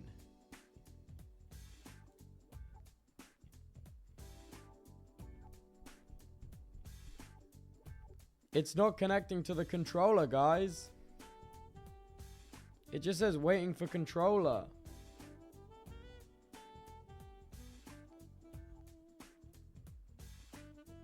Just press cancel. Oh. Connect to a remote server. You're kidding. No, because we're joking. I'm in.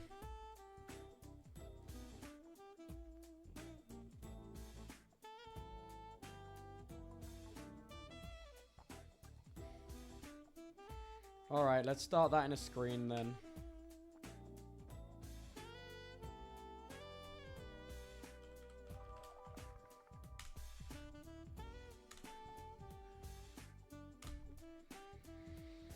There we go.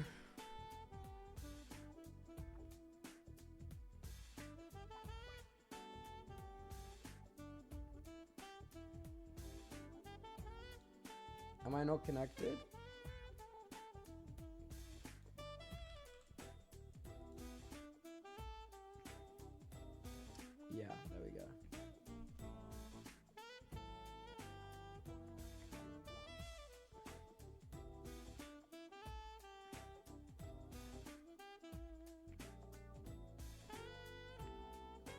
Okay, so what do I want to make?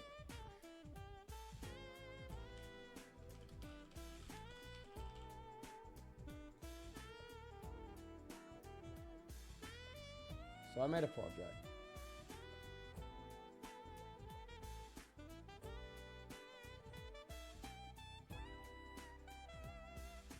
So then I want to make Ethernet switch, yeah. So what does this do?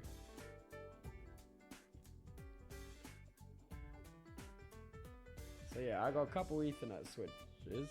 I'm pretty sure they're all Ethernet switches. Oh, what's this? Download that so you can make an Arista router. Okay, I've downloaded it. Now what?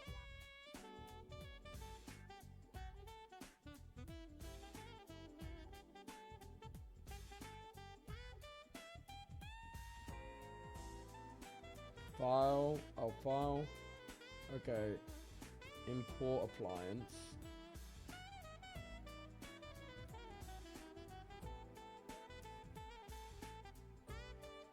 Install on the... Oh, the main server is the remote server. Huh? Huh? Is that fine?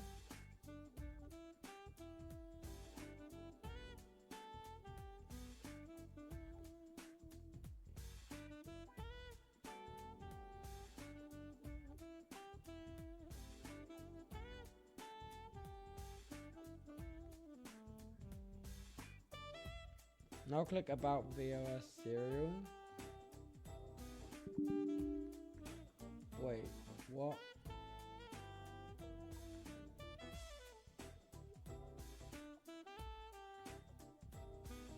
The line below.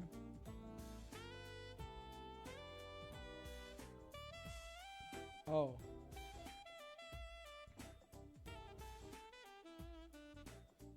Wait, which one? This one. But it says it's missing.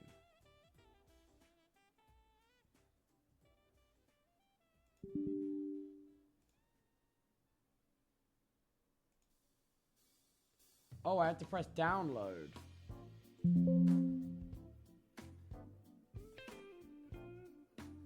Huh? You'll be redacted with a download file. You must have a registered with the vendor to download the file. Now you need to register.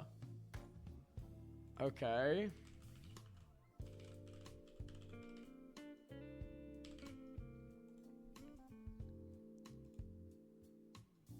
Sign in. I don't have an account.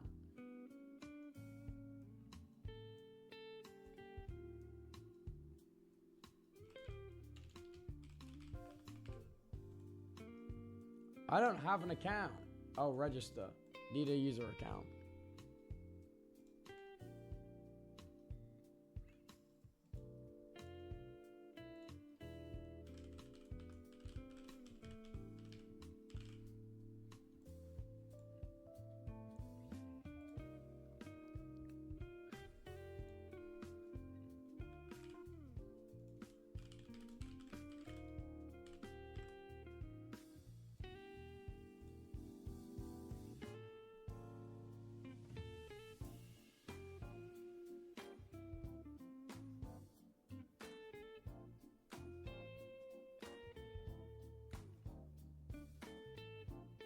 It's making me sign up. Give me a second.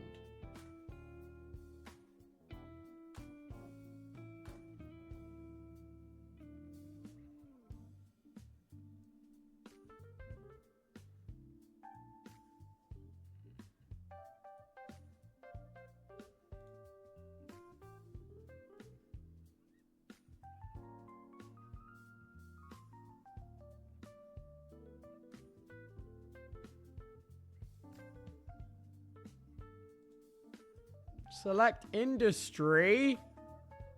Gaming. It just says government. There's no gaming. E-gaming. I'll be e-gaming. Where'd you hear about us?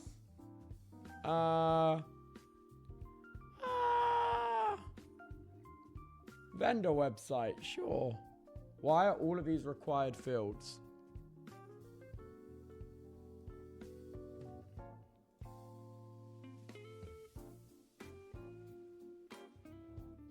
Register. Oh, accept terms of service.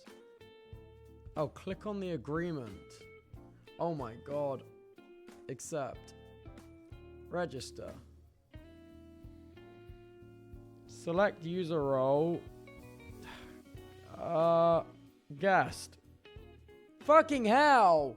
For a networking company, you thought this would have been more. Linked activation has been sent to your email address.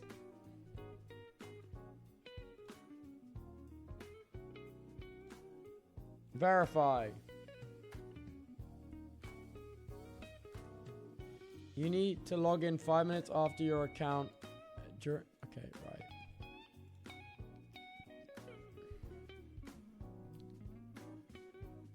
Invalid user credentials or your account is not activated.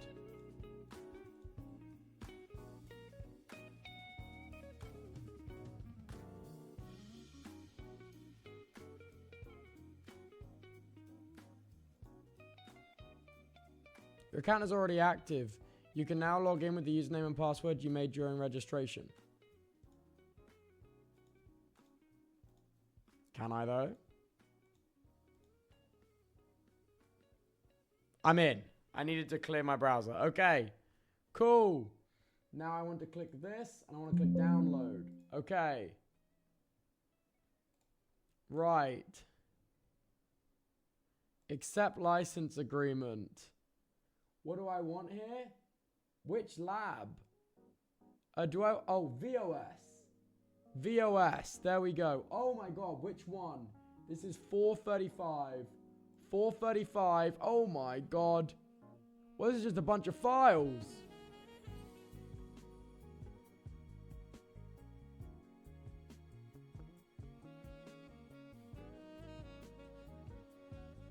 This is just a... Guys, this is just a bunch of fucking files.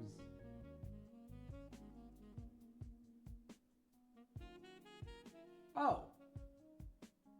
Wait. A boot? A boot 8.2. Got it. I've downloaded it. Now what? Refresh? Fuck. Import. Import.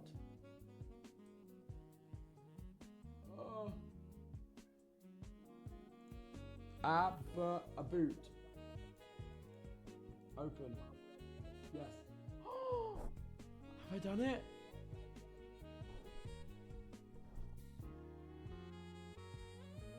I don't think it did it. It says missing. Refresh. It still says missing. And it didn't import. Not the serial one. Oh shit, you're right. It wasn't the serial one. Now this is the serial one.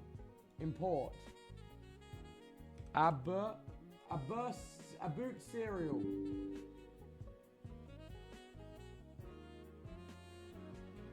Found locally. Next.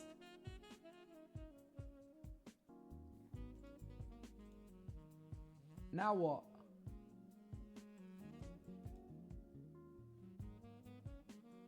Still need to download. You need another one. I need... What do I need? Look at server logs.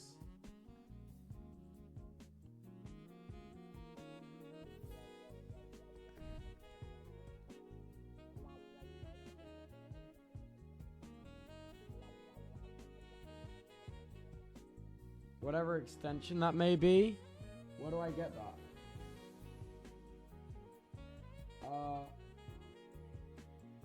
Download. It's taking me back to the same page. So I'm looking for QCow. QCow version here. And what? It's a dot QCow2. Right. VOS lab 435.f3.qcow. It just says copy URL. No, I've got it. It's downloading. I'm downloading QCow. Chill. I've located QCow. 35. 35.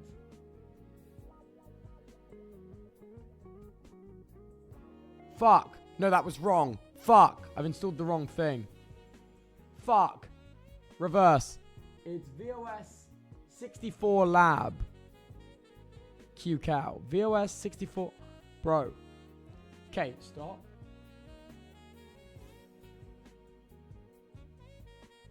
VOS. VEOS 64 Lab. 435 F3. No, 3F. QCow 2. Got it.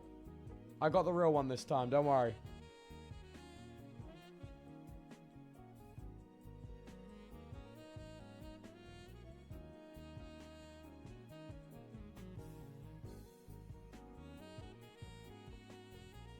Okay. Import. V Lab 64 Lab. Yes, open. Hang on. Hang on. Have I done it? No, surely I've done it. Surely I've achieved greatness.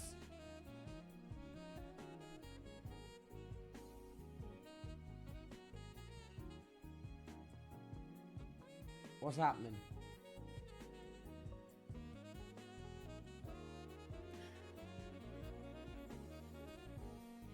Refresh? Wait.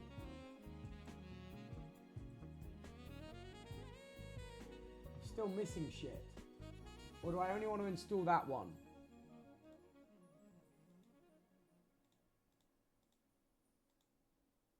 Do I need all of them or just the newest one? You need the others too? Just press next. Do you know what version your switches are running? It's a 7050 SX and QX, 64R, and 32R.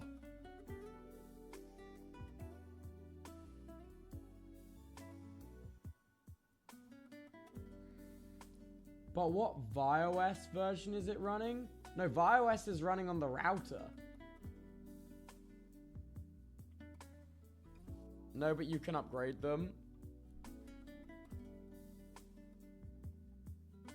Bestie, I've got no idea.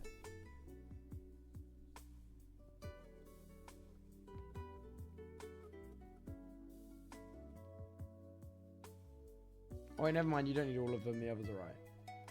Just press next, okay. Yes. What happened?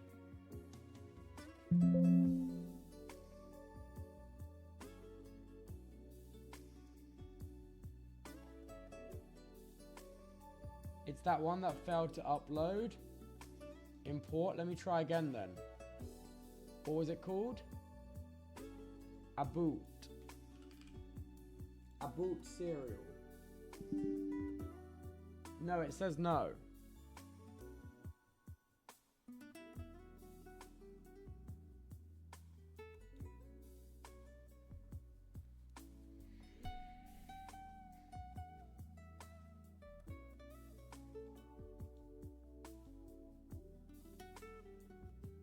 Can I just SFTP put it in the folder?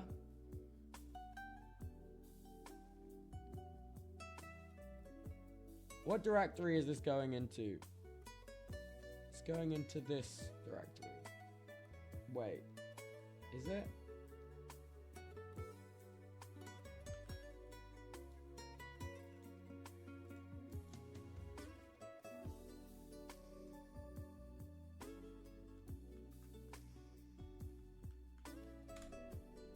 Cool.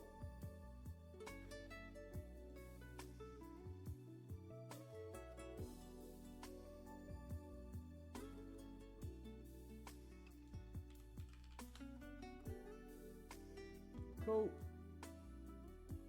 Replace. It's there.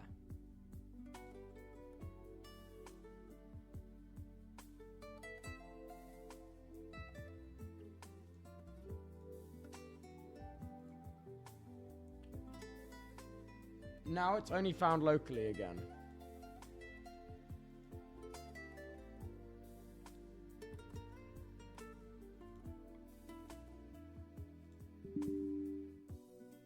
No. Where are the logs?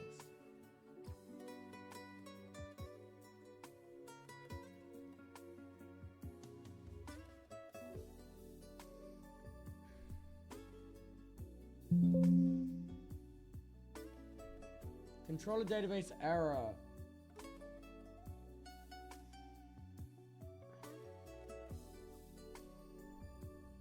Do you have any form of MySQL workbase or something to check the database? No. Restart the server. Maybe it works. Restart the whole VPS or just the server?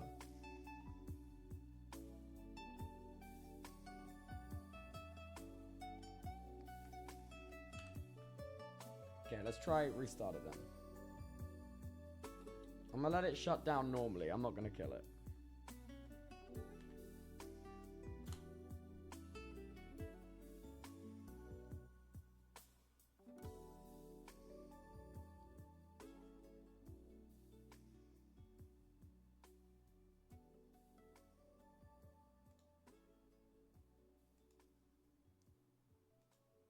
Still only says found locally. Next. Still didn't work.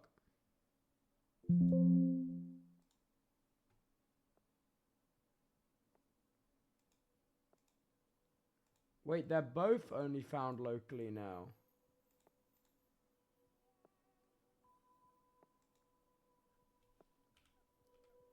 But I did that one already. And that one uploaded fine. See, that one uploads fine. It loves uploading Cool Cow.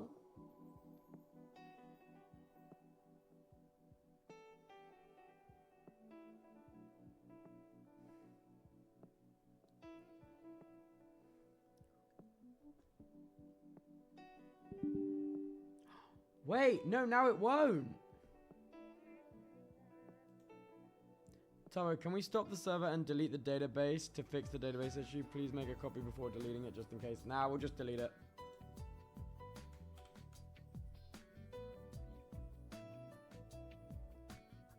What do I need to delete? LS, where is it? Controller.db, sounds good. RM.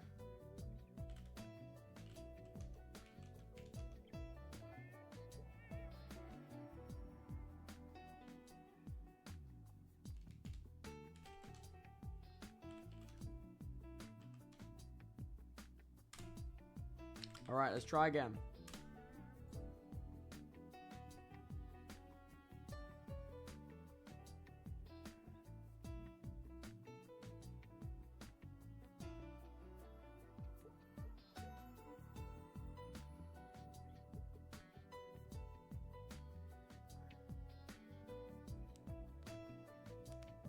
This is how I felt creating a Minecraft server on macOS. All right, now we try again.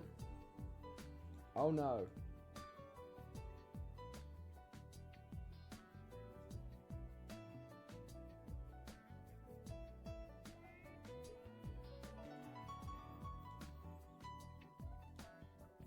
We're back.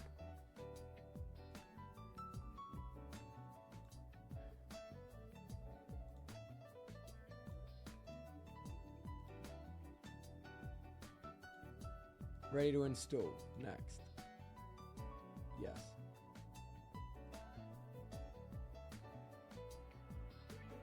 Sorted. Finish. Done. So what is this? Arista VOS. VEOS.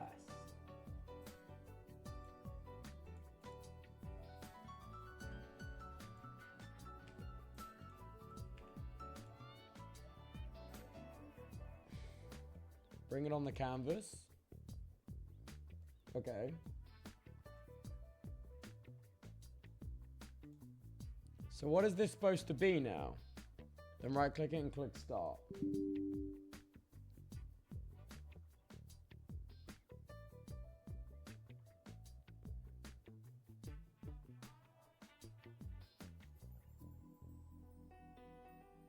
That's a host dependency. What does the host dependency need?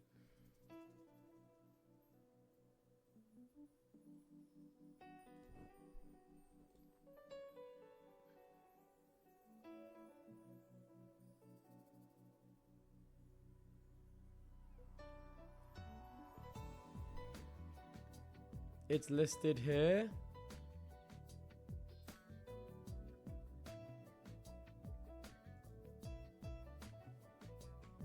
Okay, try that again.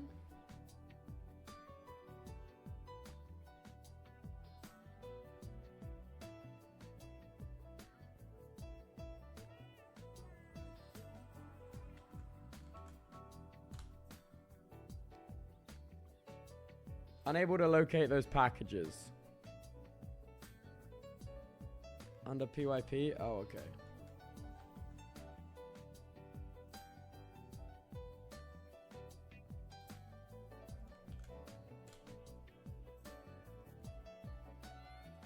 Huh?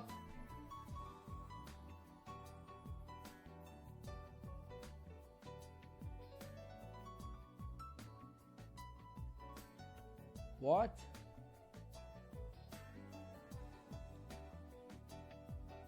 The dependencies? Oh, oh!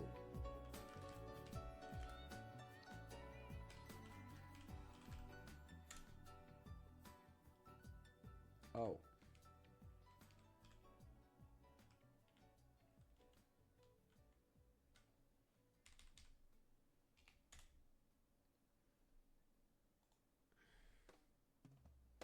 How do I install that? What's the apt for that?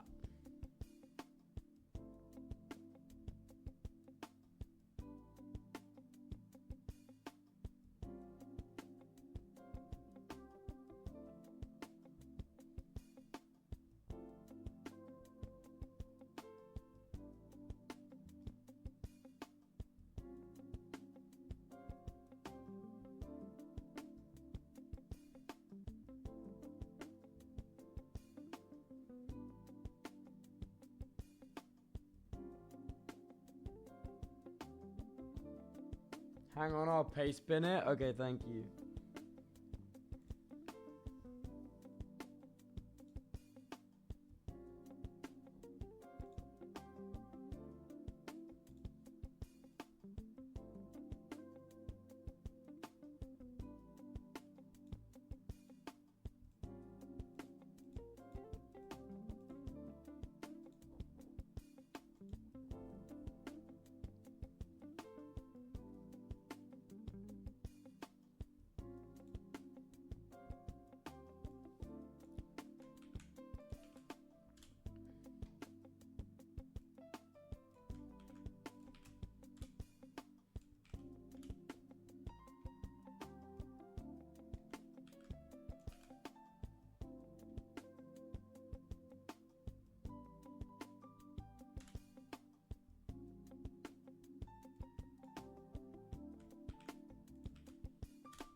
Okay, done.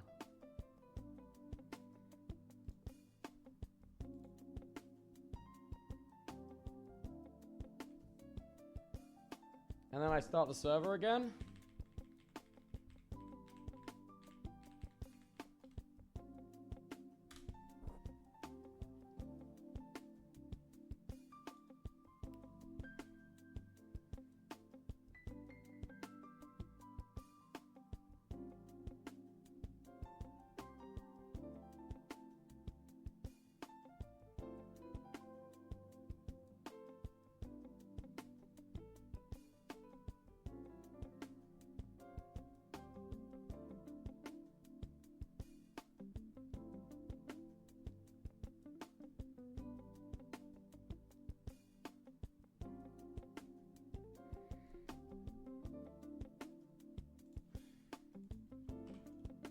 That's Python.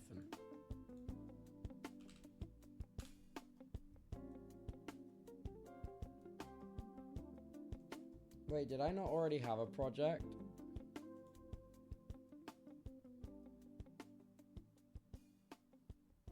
Re-enable UEFI. Okay, fair enough.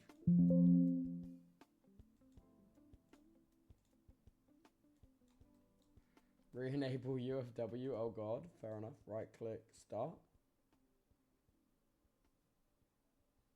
I mean, that didn't a thing.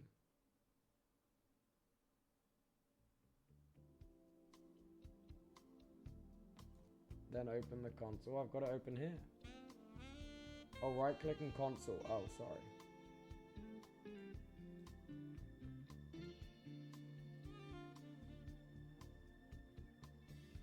Oh.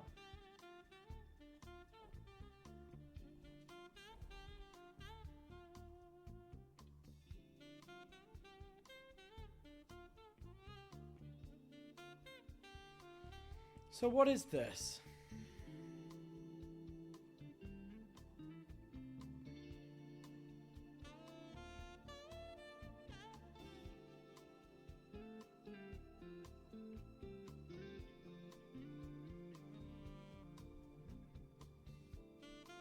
It's a virtual switch. It's simulating the switch.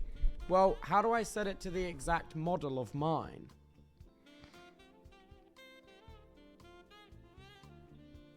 How do I set that?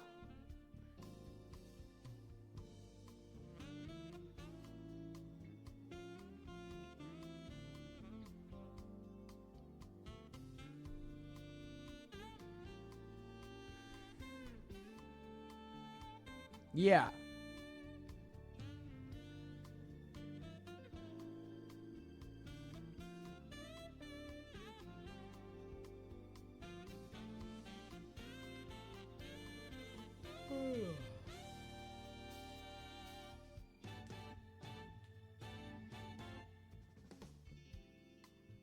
So we aren't capped at 2 gigabit speeds. We're capped at 3 gigabit speeds at the minute. God, this is taking a million years to turn on.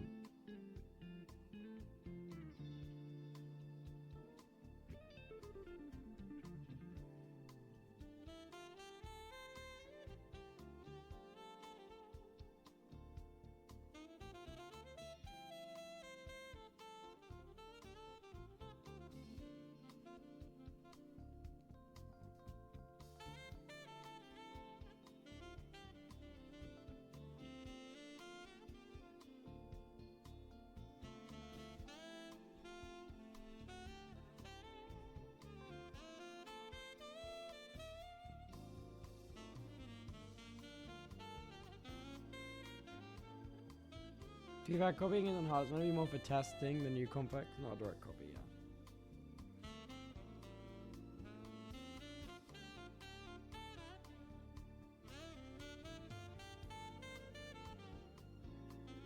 So is this running? This is still not fucking booted.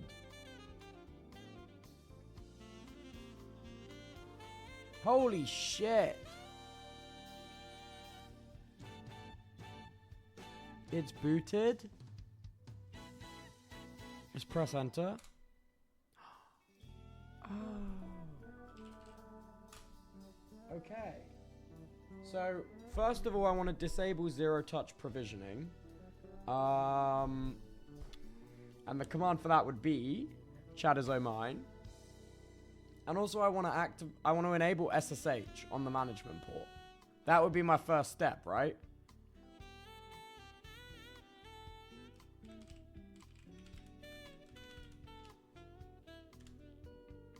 Canceling zero-touch provisioning, and then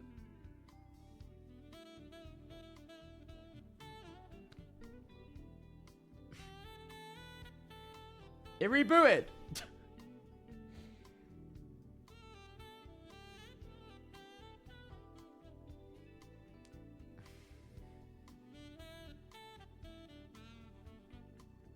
So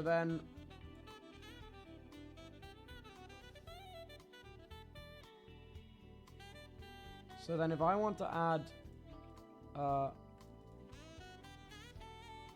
wait, where'd my switch go? Wait, where'd it go? Guys! Where'd my switch go?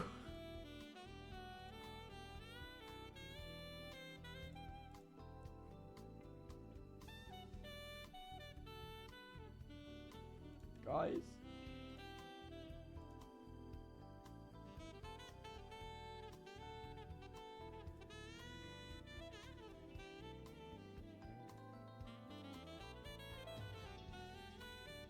Wait, it's gone. The file's gone.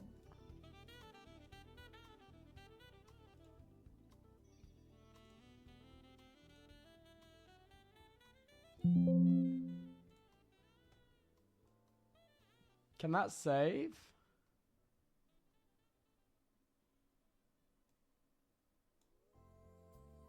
So then I have 2, and then I have 3. And however I want to set these up, I guess.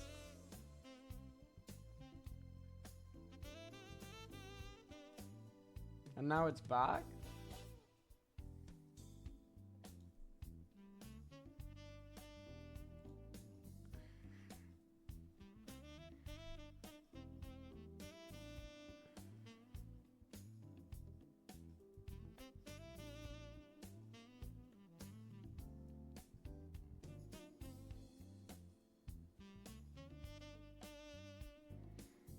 If you want to connect them, you have to press the cable icon. Okay. So, hang on. I'm trying to think how it's configured at the minute. 1, 2, 3, 4, 5, 6. Okay, so first of all, Ethernet 2 is connected to... Oh. Well, they have way more ports than that normally.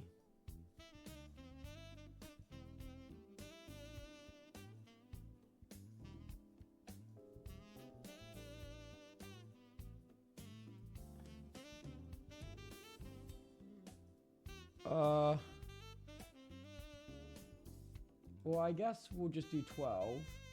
Then on this, it'll then be Ethernet 1, 2, 3, 4, and then 5 would be connected to 12 on this one. You need to press on the cable icon again and click the switch. Right click the switch.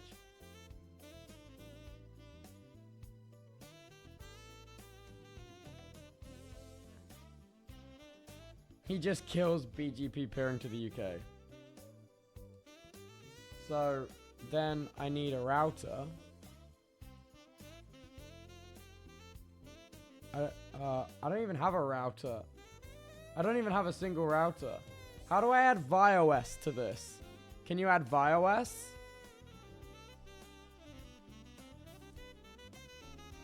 You need to download it too. Fuck.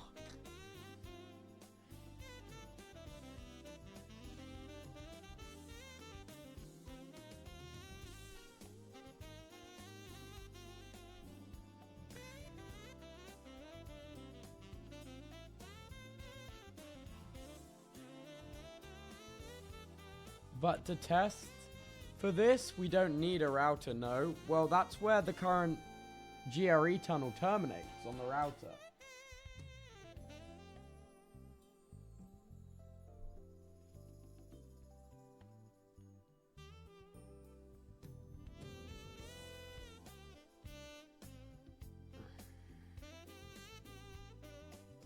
This is giving factory cables, so I should just be able to do admin.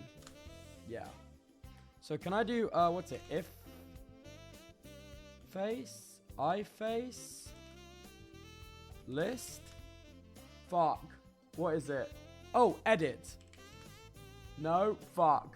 Oh, conf, right, conf.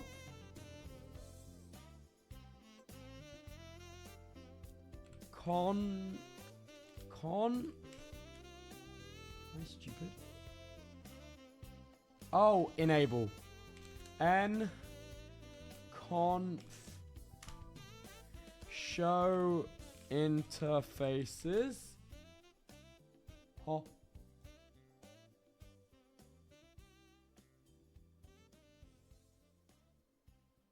Bro.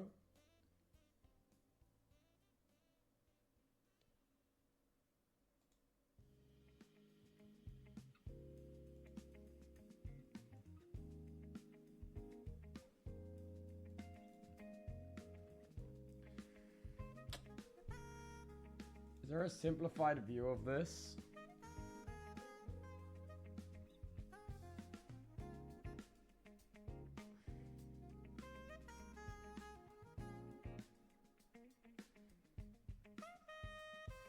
SHIP int brief.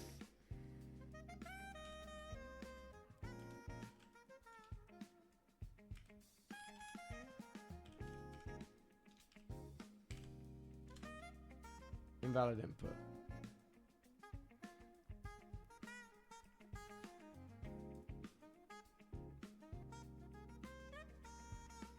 Oh, brief is spelled wrong.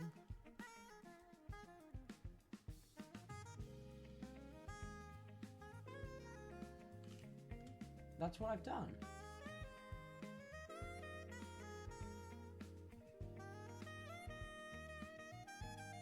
IP-BR.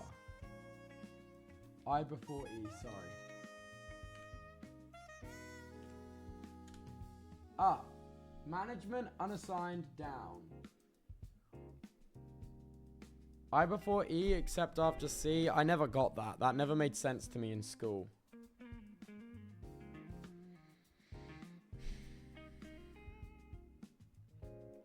Okay, management 1. So then I want to... Okay. I need to set my port. So in here... Wait, how do I... Okay. How do I see the used ports?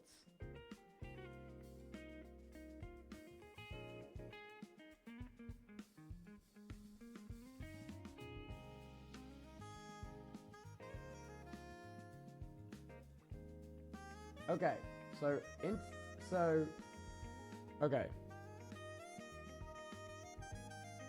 So I want both port 2 and 5 to negotiate at 40 gig. So let's start by doing that. So it would be iFace. Oh god. I need like a command chart for Arista OS.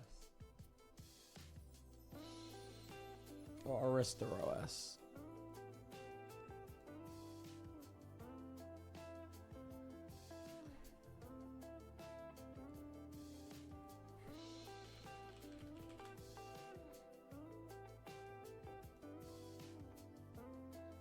This sheet might help. Show interfaces, routing, show IP. Oh. Okay, but this is VODS, no? Arista has a very detailed manual. I want command line. Interface. Okay, so then I want interface ETH. What would it be? ETH2? Oh, no. I haven't done that right. Exit. I would want... It would be ETH... Oh... Let's just do show interfaces. So let's go up to wait, what the fuck? Scrolling on here sucks. ETH2. Okay. Hardware, Ethernet, and then okay. MTU interface, Ethernet 2. Arista is VODS? No, is it? No idea.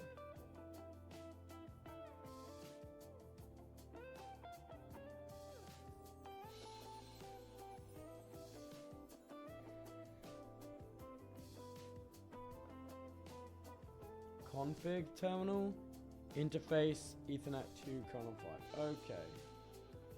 So I'm in the config terminal. Interface, Ethernet 2:5. Invalid inputs.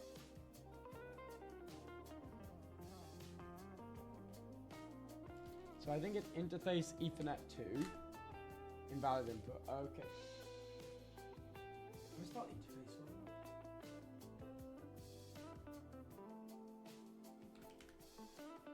Face.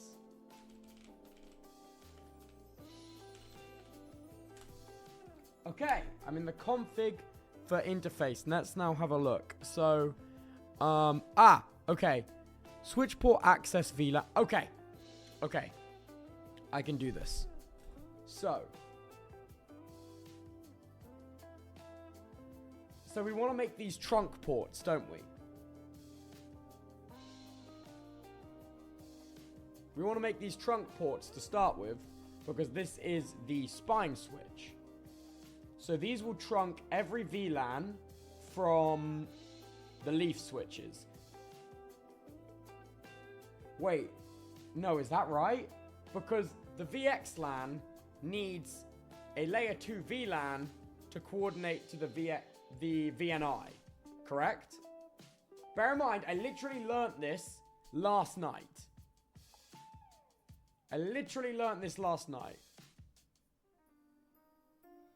Yeah, you want a trunk. Okay. But I don't want this Arista spine switch to be my VTEP, do I? I want my router to be my VTEP.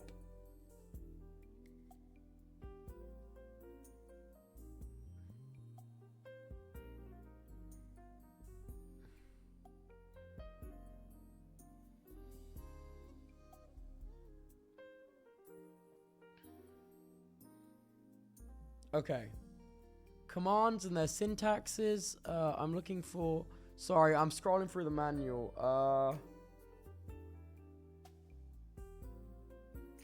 VX junkie vibes. I don't know what a VX junkie is. But that's okay.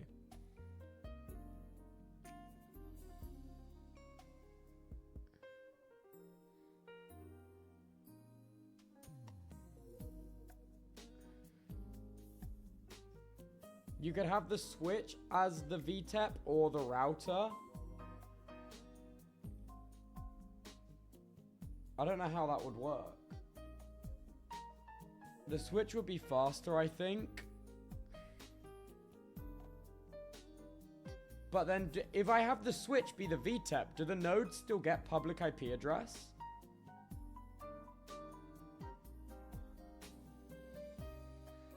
Does that not affect the node's public IP address? Or no?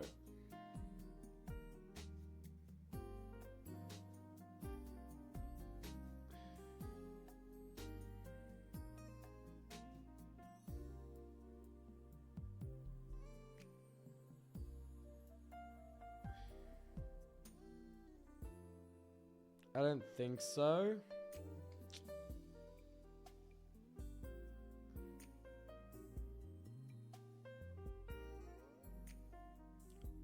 I'm looking at the CLI commands. I see KVM configuration. I don't see... You would still get public IPs for the nodes. You would still get public IPs. Okay.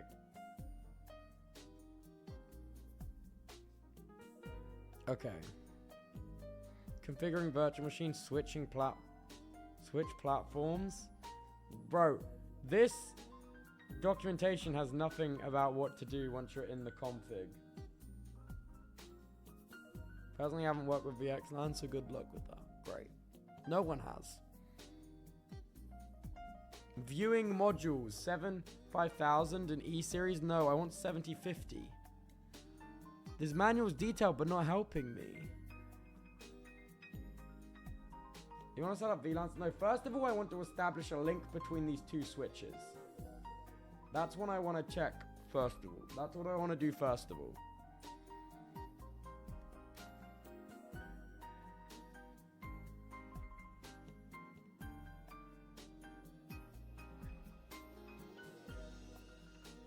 Okay, switch port mode trunk. Not many people set up a cloud provider in their office, to be fair. Okay, whatever. Now I'm just getting hate.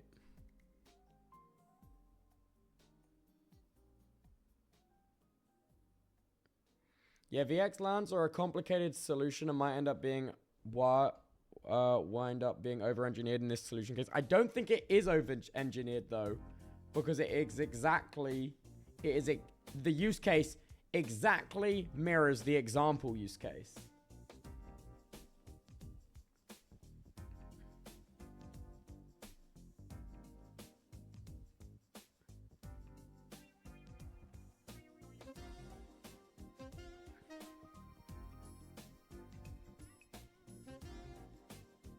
IP access list, master list, ACL master list. I'm not hitting.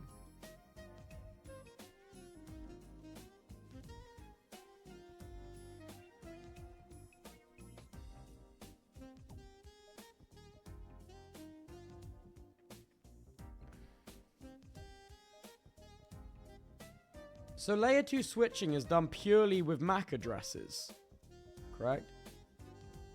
So switch port mode trunk, switch port trunk allow VLAN 1020 MTU 9214.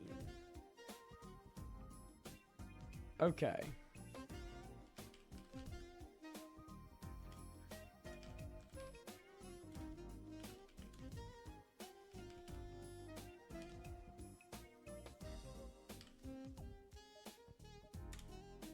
Okay, and then switch port trunk allowed VLAN 1020. Okay, and then MTU. What is the MTU? Sorry, that's the Ethernet frame size? Or am I wrong?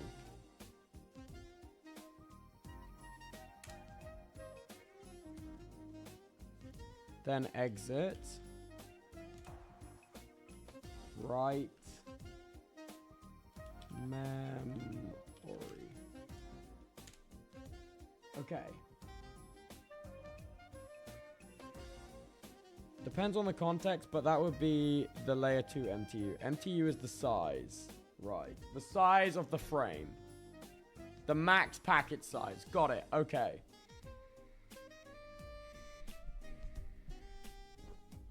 Okay. So now, if I do show interfaces,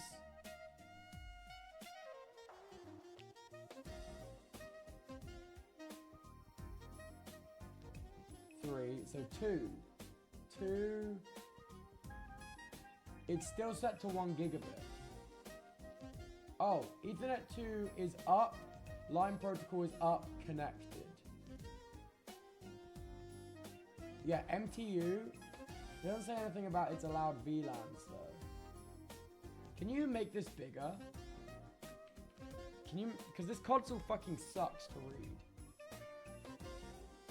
Auto negotiation off, yeah.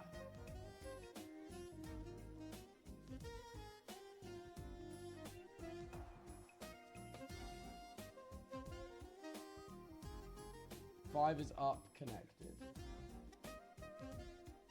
Do I not need to set the link speed because there's no auto negotiation?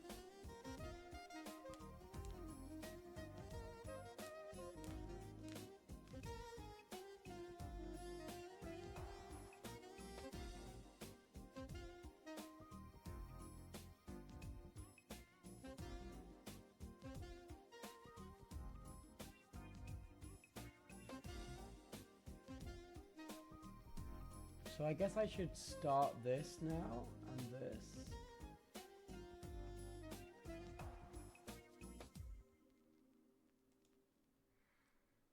Config T, interface 2.5, no speed. Speed, force, 40G, full exit. Okay.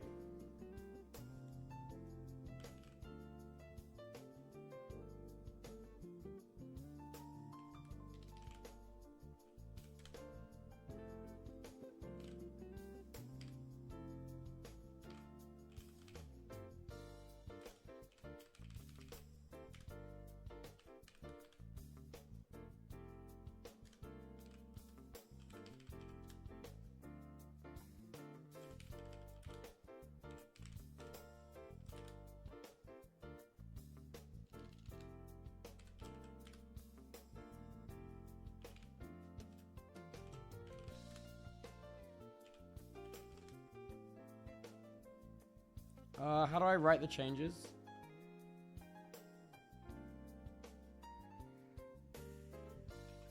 Is it just write memory. Cool. Console. And then console. So, okay. So, show into. And if I go up to 2. 5 is up, and no, 5 is at 1 gigabit.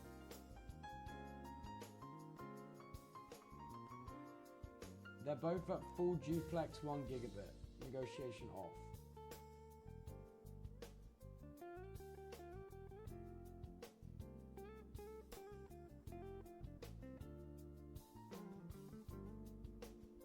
You know?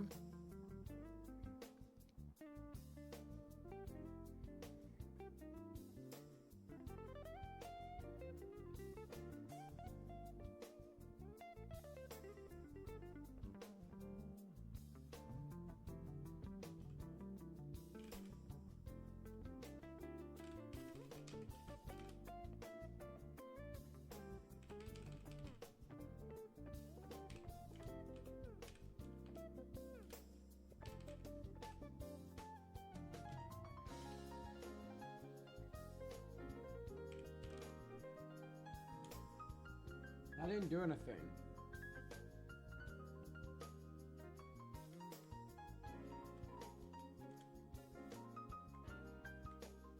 Oh wait.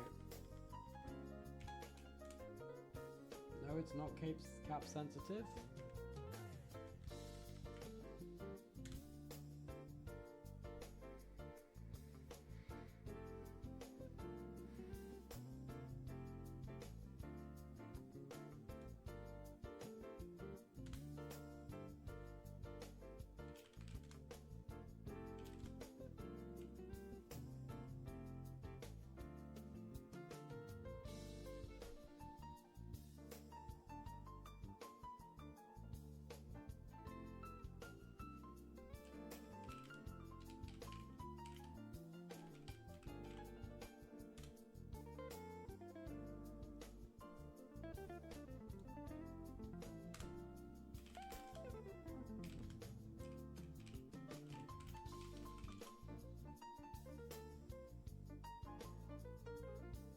Might be QSM3.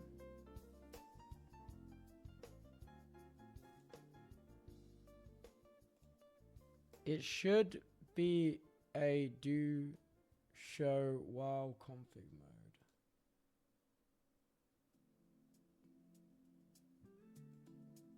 Oh, I have to exit config. And then that also did anything. It's using the Cisco syntax, so I imagine that's correct.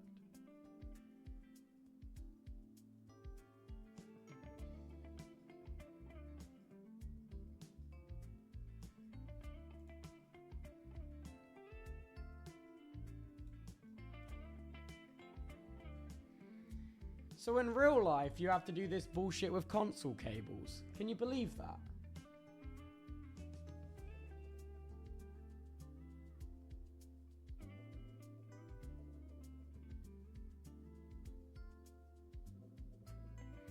Why do you need it to say 40 gig? It won't actually reach that in lab anyway. Just testing the commands, no.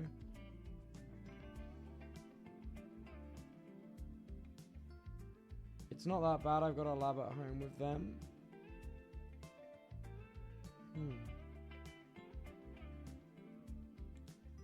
That's what I'm trying to ask. What speed is the cable? The cable's 40 gig. It's a 40 gig AOC.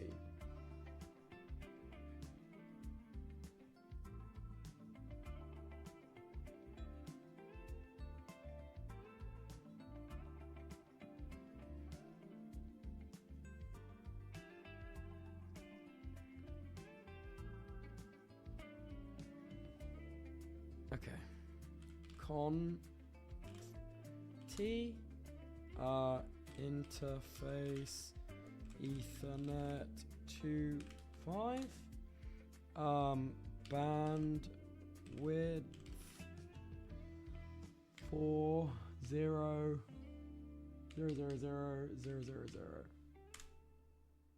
Invalid input.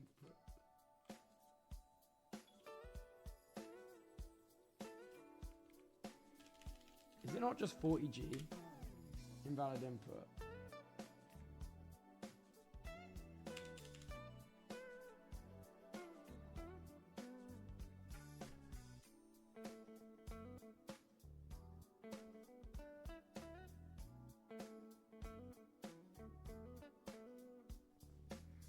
Vortex, I just want to know how to set the port speed. That's what I'm trying to learn right now.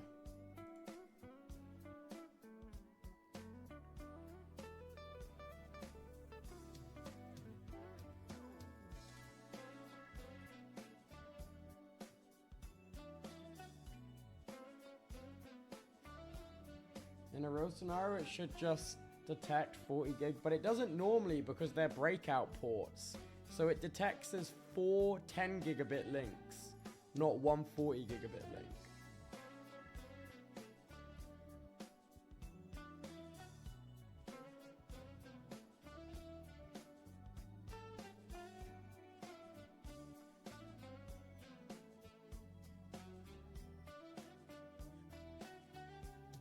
At the prompt should show the variable commands for the config level.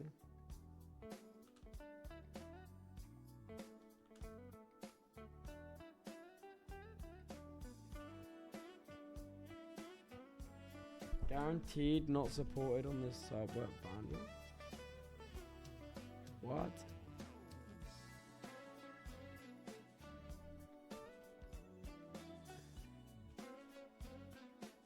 Whoa.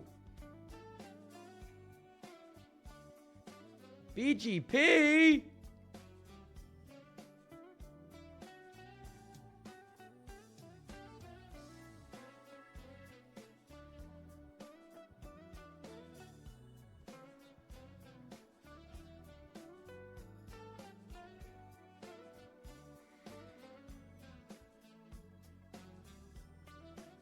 There's a speed command. That's what I was looking for. Configure the auto neg speed gplay. Okay. Speed.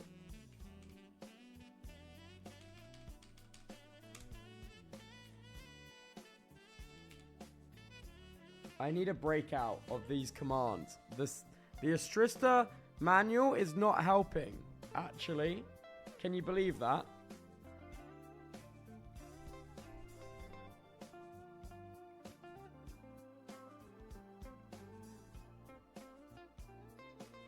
It would be speed force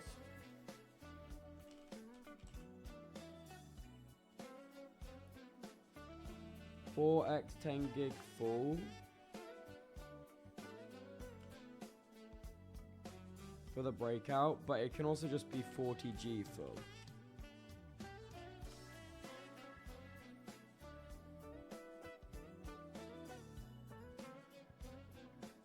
If you don't want breakout, it will be 40G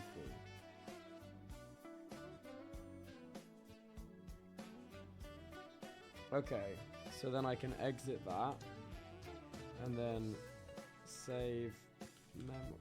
Oh, no, what's it? Write memory. Exit config. Write memory. Okay. Okay, right.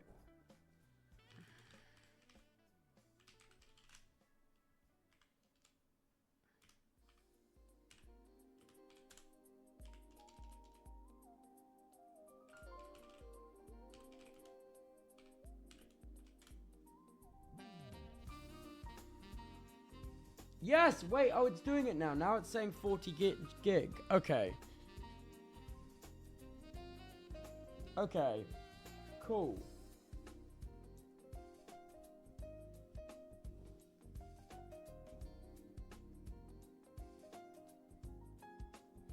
Now I need to create the VLAN.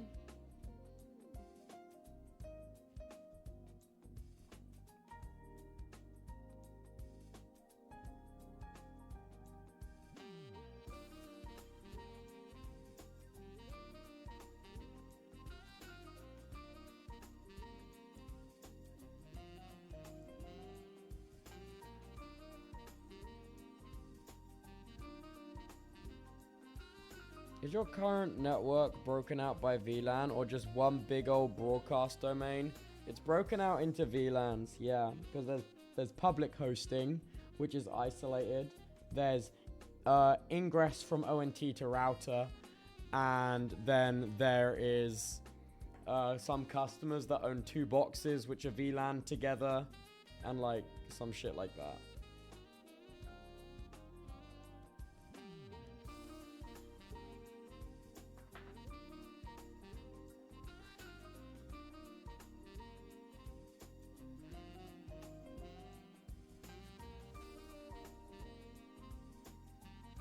But why? Okay, hear me out. Why do I need to create?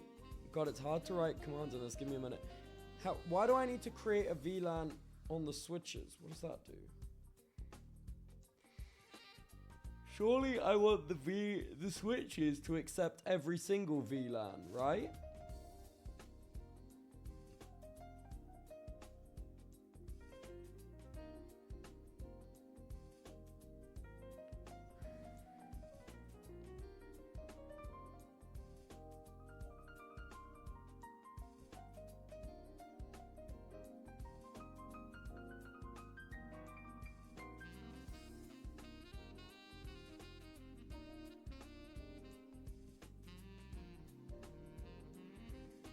The switch is where you define the VLANs as the switch tells the traffic where to go. Right. So the switch, so does that mean every switch in the network needs to know every single VLAN in use?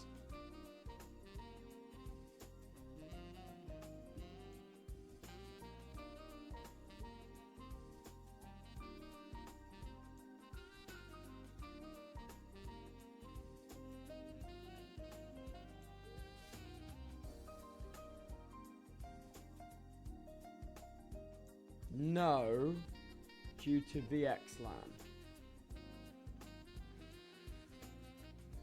The leaf switches need to know. So every leaf switch needs a table of every VLAN that exists. The spine doesn't need to know the VLAN because the spine converts the VLAN to a VNI or a VXLAN.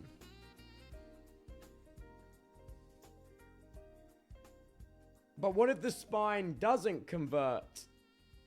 Okay. I actually am struggling to understand the use case a little bit. How does my spine switch become a VTEP? How does my spine switch become a VTEP and my OVH proxy become a VTEP?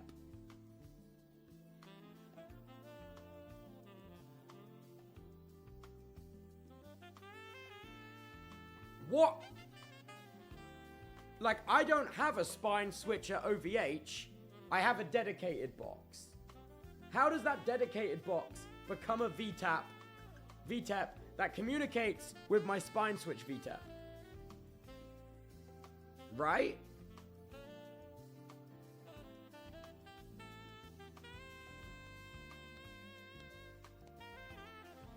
And then what the fuck is my router doing? We use software to mimic it instead of hardware. Okay. Okay. So VTEP can be done in software as well as hardware.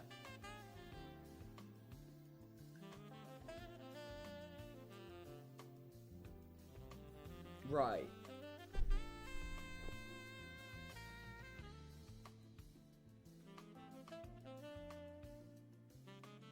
Okay, but I'm a little bit confused about what my router does then. What does it do?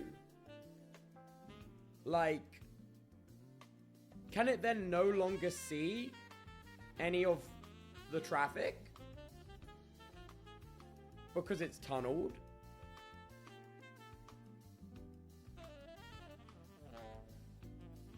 Everything is done in software. Your switch runs Linux, as does your router.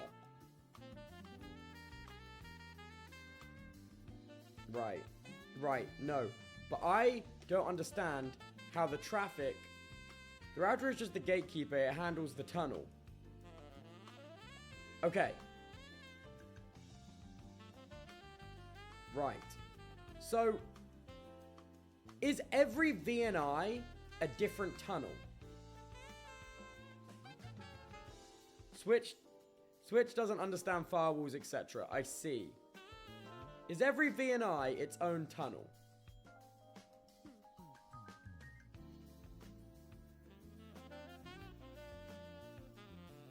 No. Okay. Right.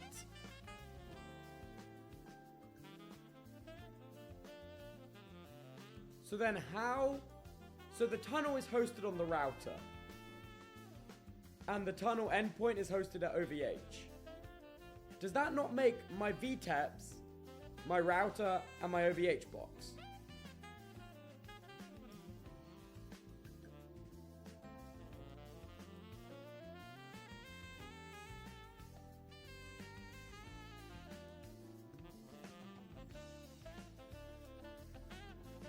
It's a tunnel inside of a tunnel, yes.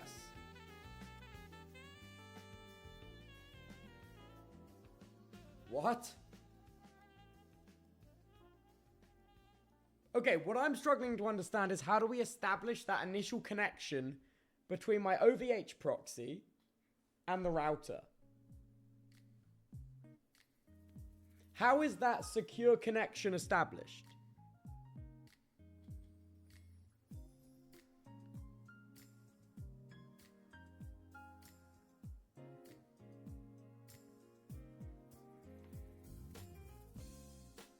That's GRE, right? Wait, but we're trying to replace GRE.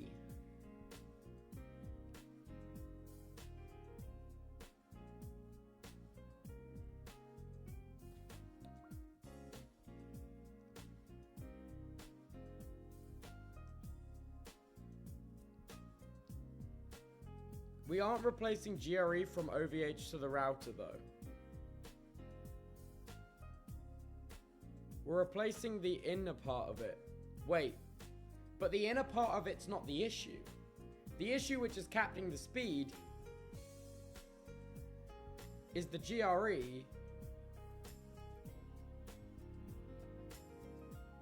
tunnel from OVH to the router.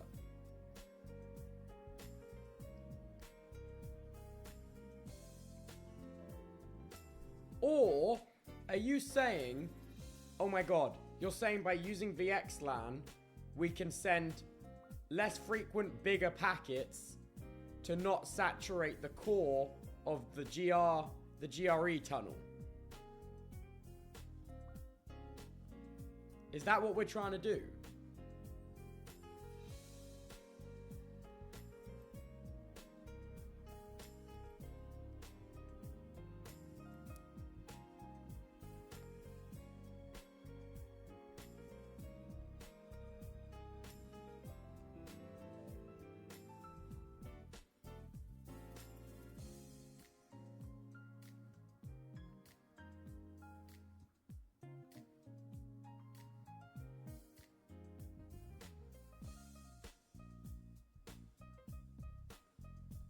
We're sandwiching the VXLAN into GRE so it's more at once, which means higher speed.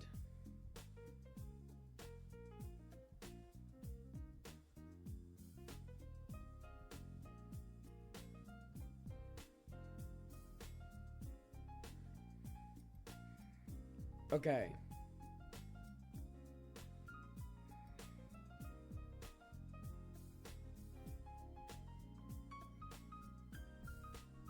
Okay. So we're offloading onto hardware rather than the CPU itself. But the CPU was never at, there was not a single thread on the CPU at 100%. When we ran iPerf and had htop open, no CPU spiked to 100%. No thread.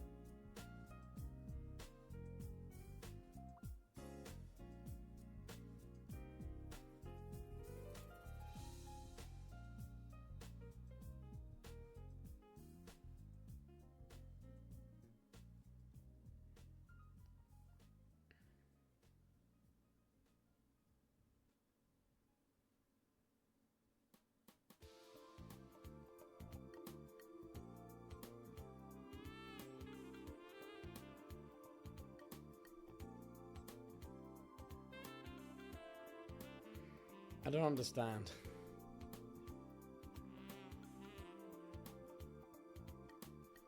I don't understand at all.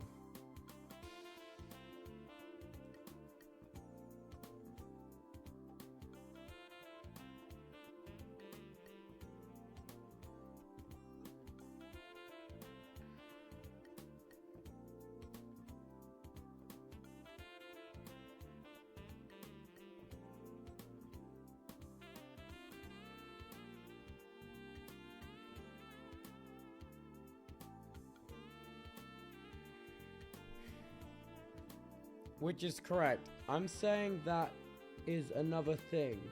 It's the timing that's causing the issue. That's correct. I was saying there was another thing. It's the timing that's causing the issue. By wrapping it in VXLAN, we are letting the ConnectX-6 do the heavy lifting instead of the current single crawl. Right.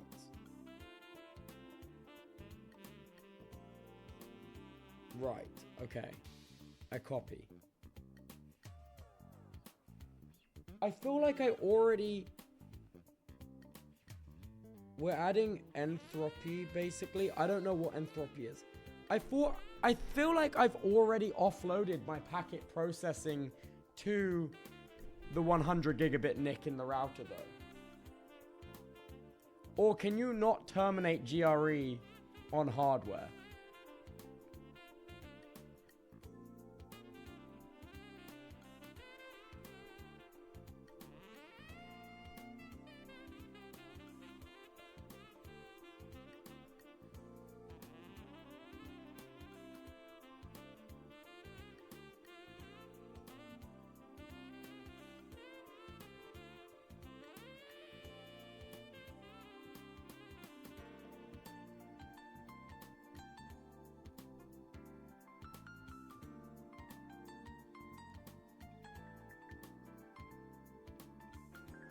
Okay.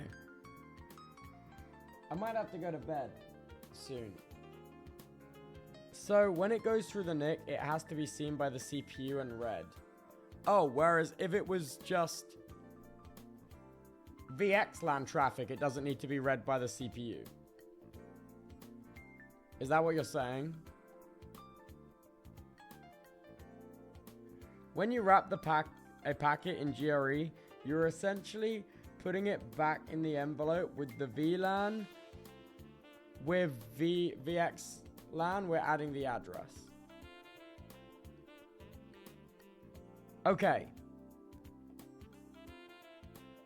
Okay, so then GRE wouldn't have to worry about which IP is which, because VXLAN is doing that, and GRE is just like, I push traffic here, I push traffic here.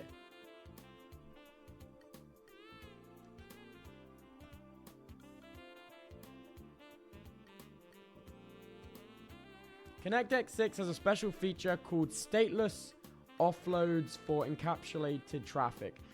It essentially knows how to look inside VXLAN, but often struggles with raw GRE.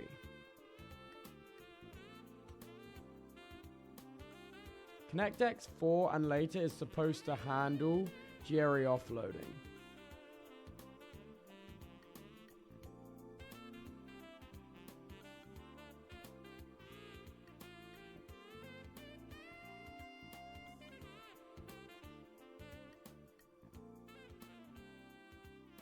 Wait, does it matter that not every NIC on my router is ConnectX 6?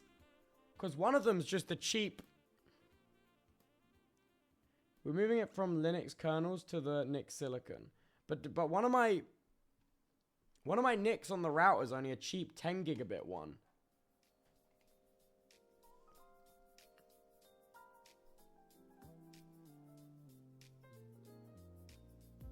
So is it possible to upload my micro from another hosting site to play hosting? Yeah, just using the panel.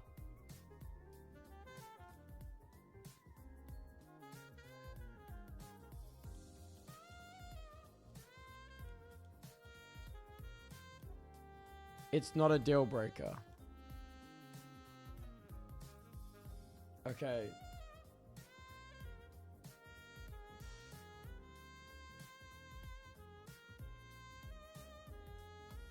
Is this coding? I don't even know what this is anymore.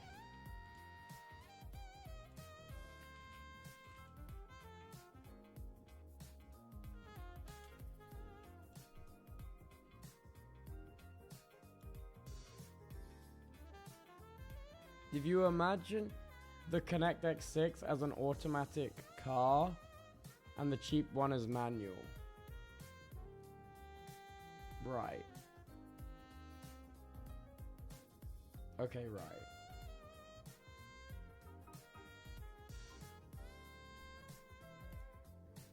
Okay.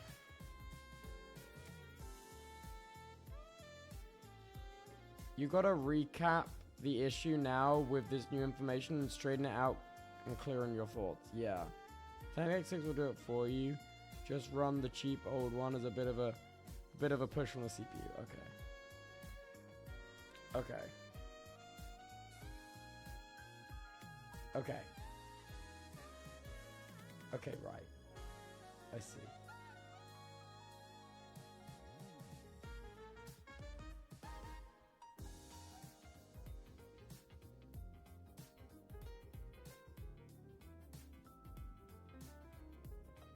Okay. Okay, I'm gonna pick this up again tomorrow. Because I need to go to bed now.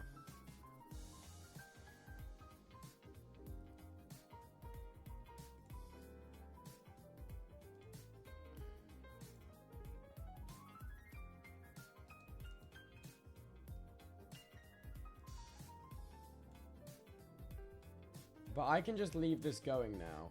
And if I close that, that's not going to kill the session, is it? No, and I should be able to access this session from... Yeah, I should be able to access this session from my laptop too.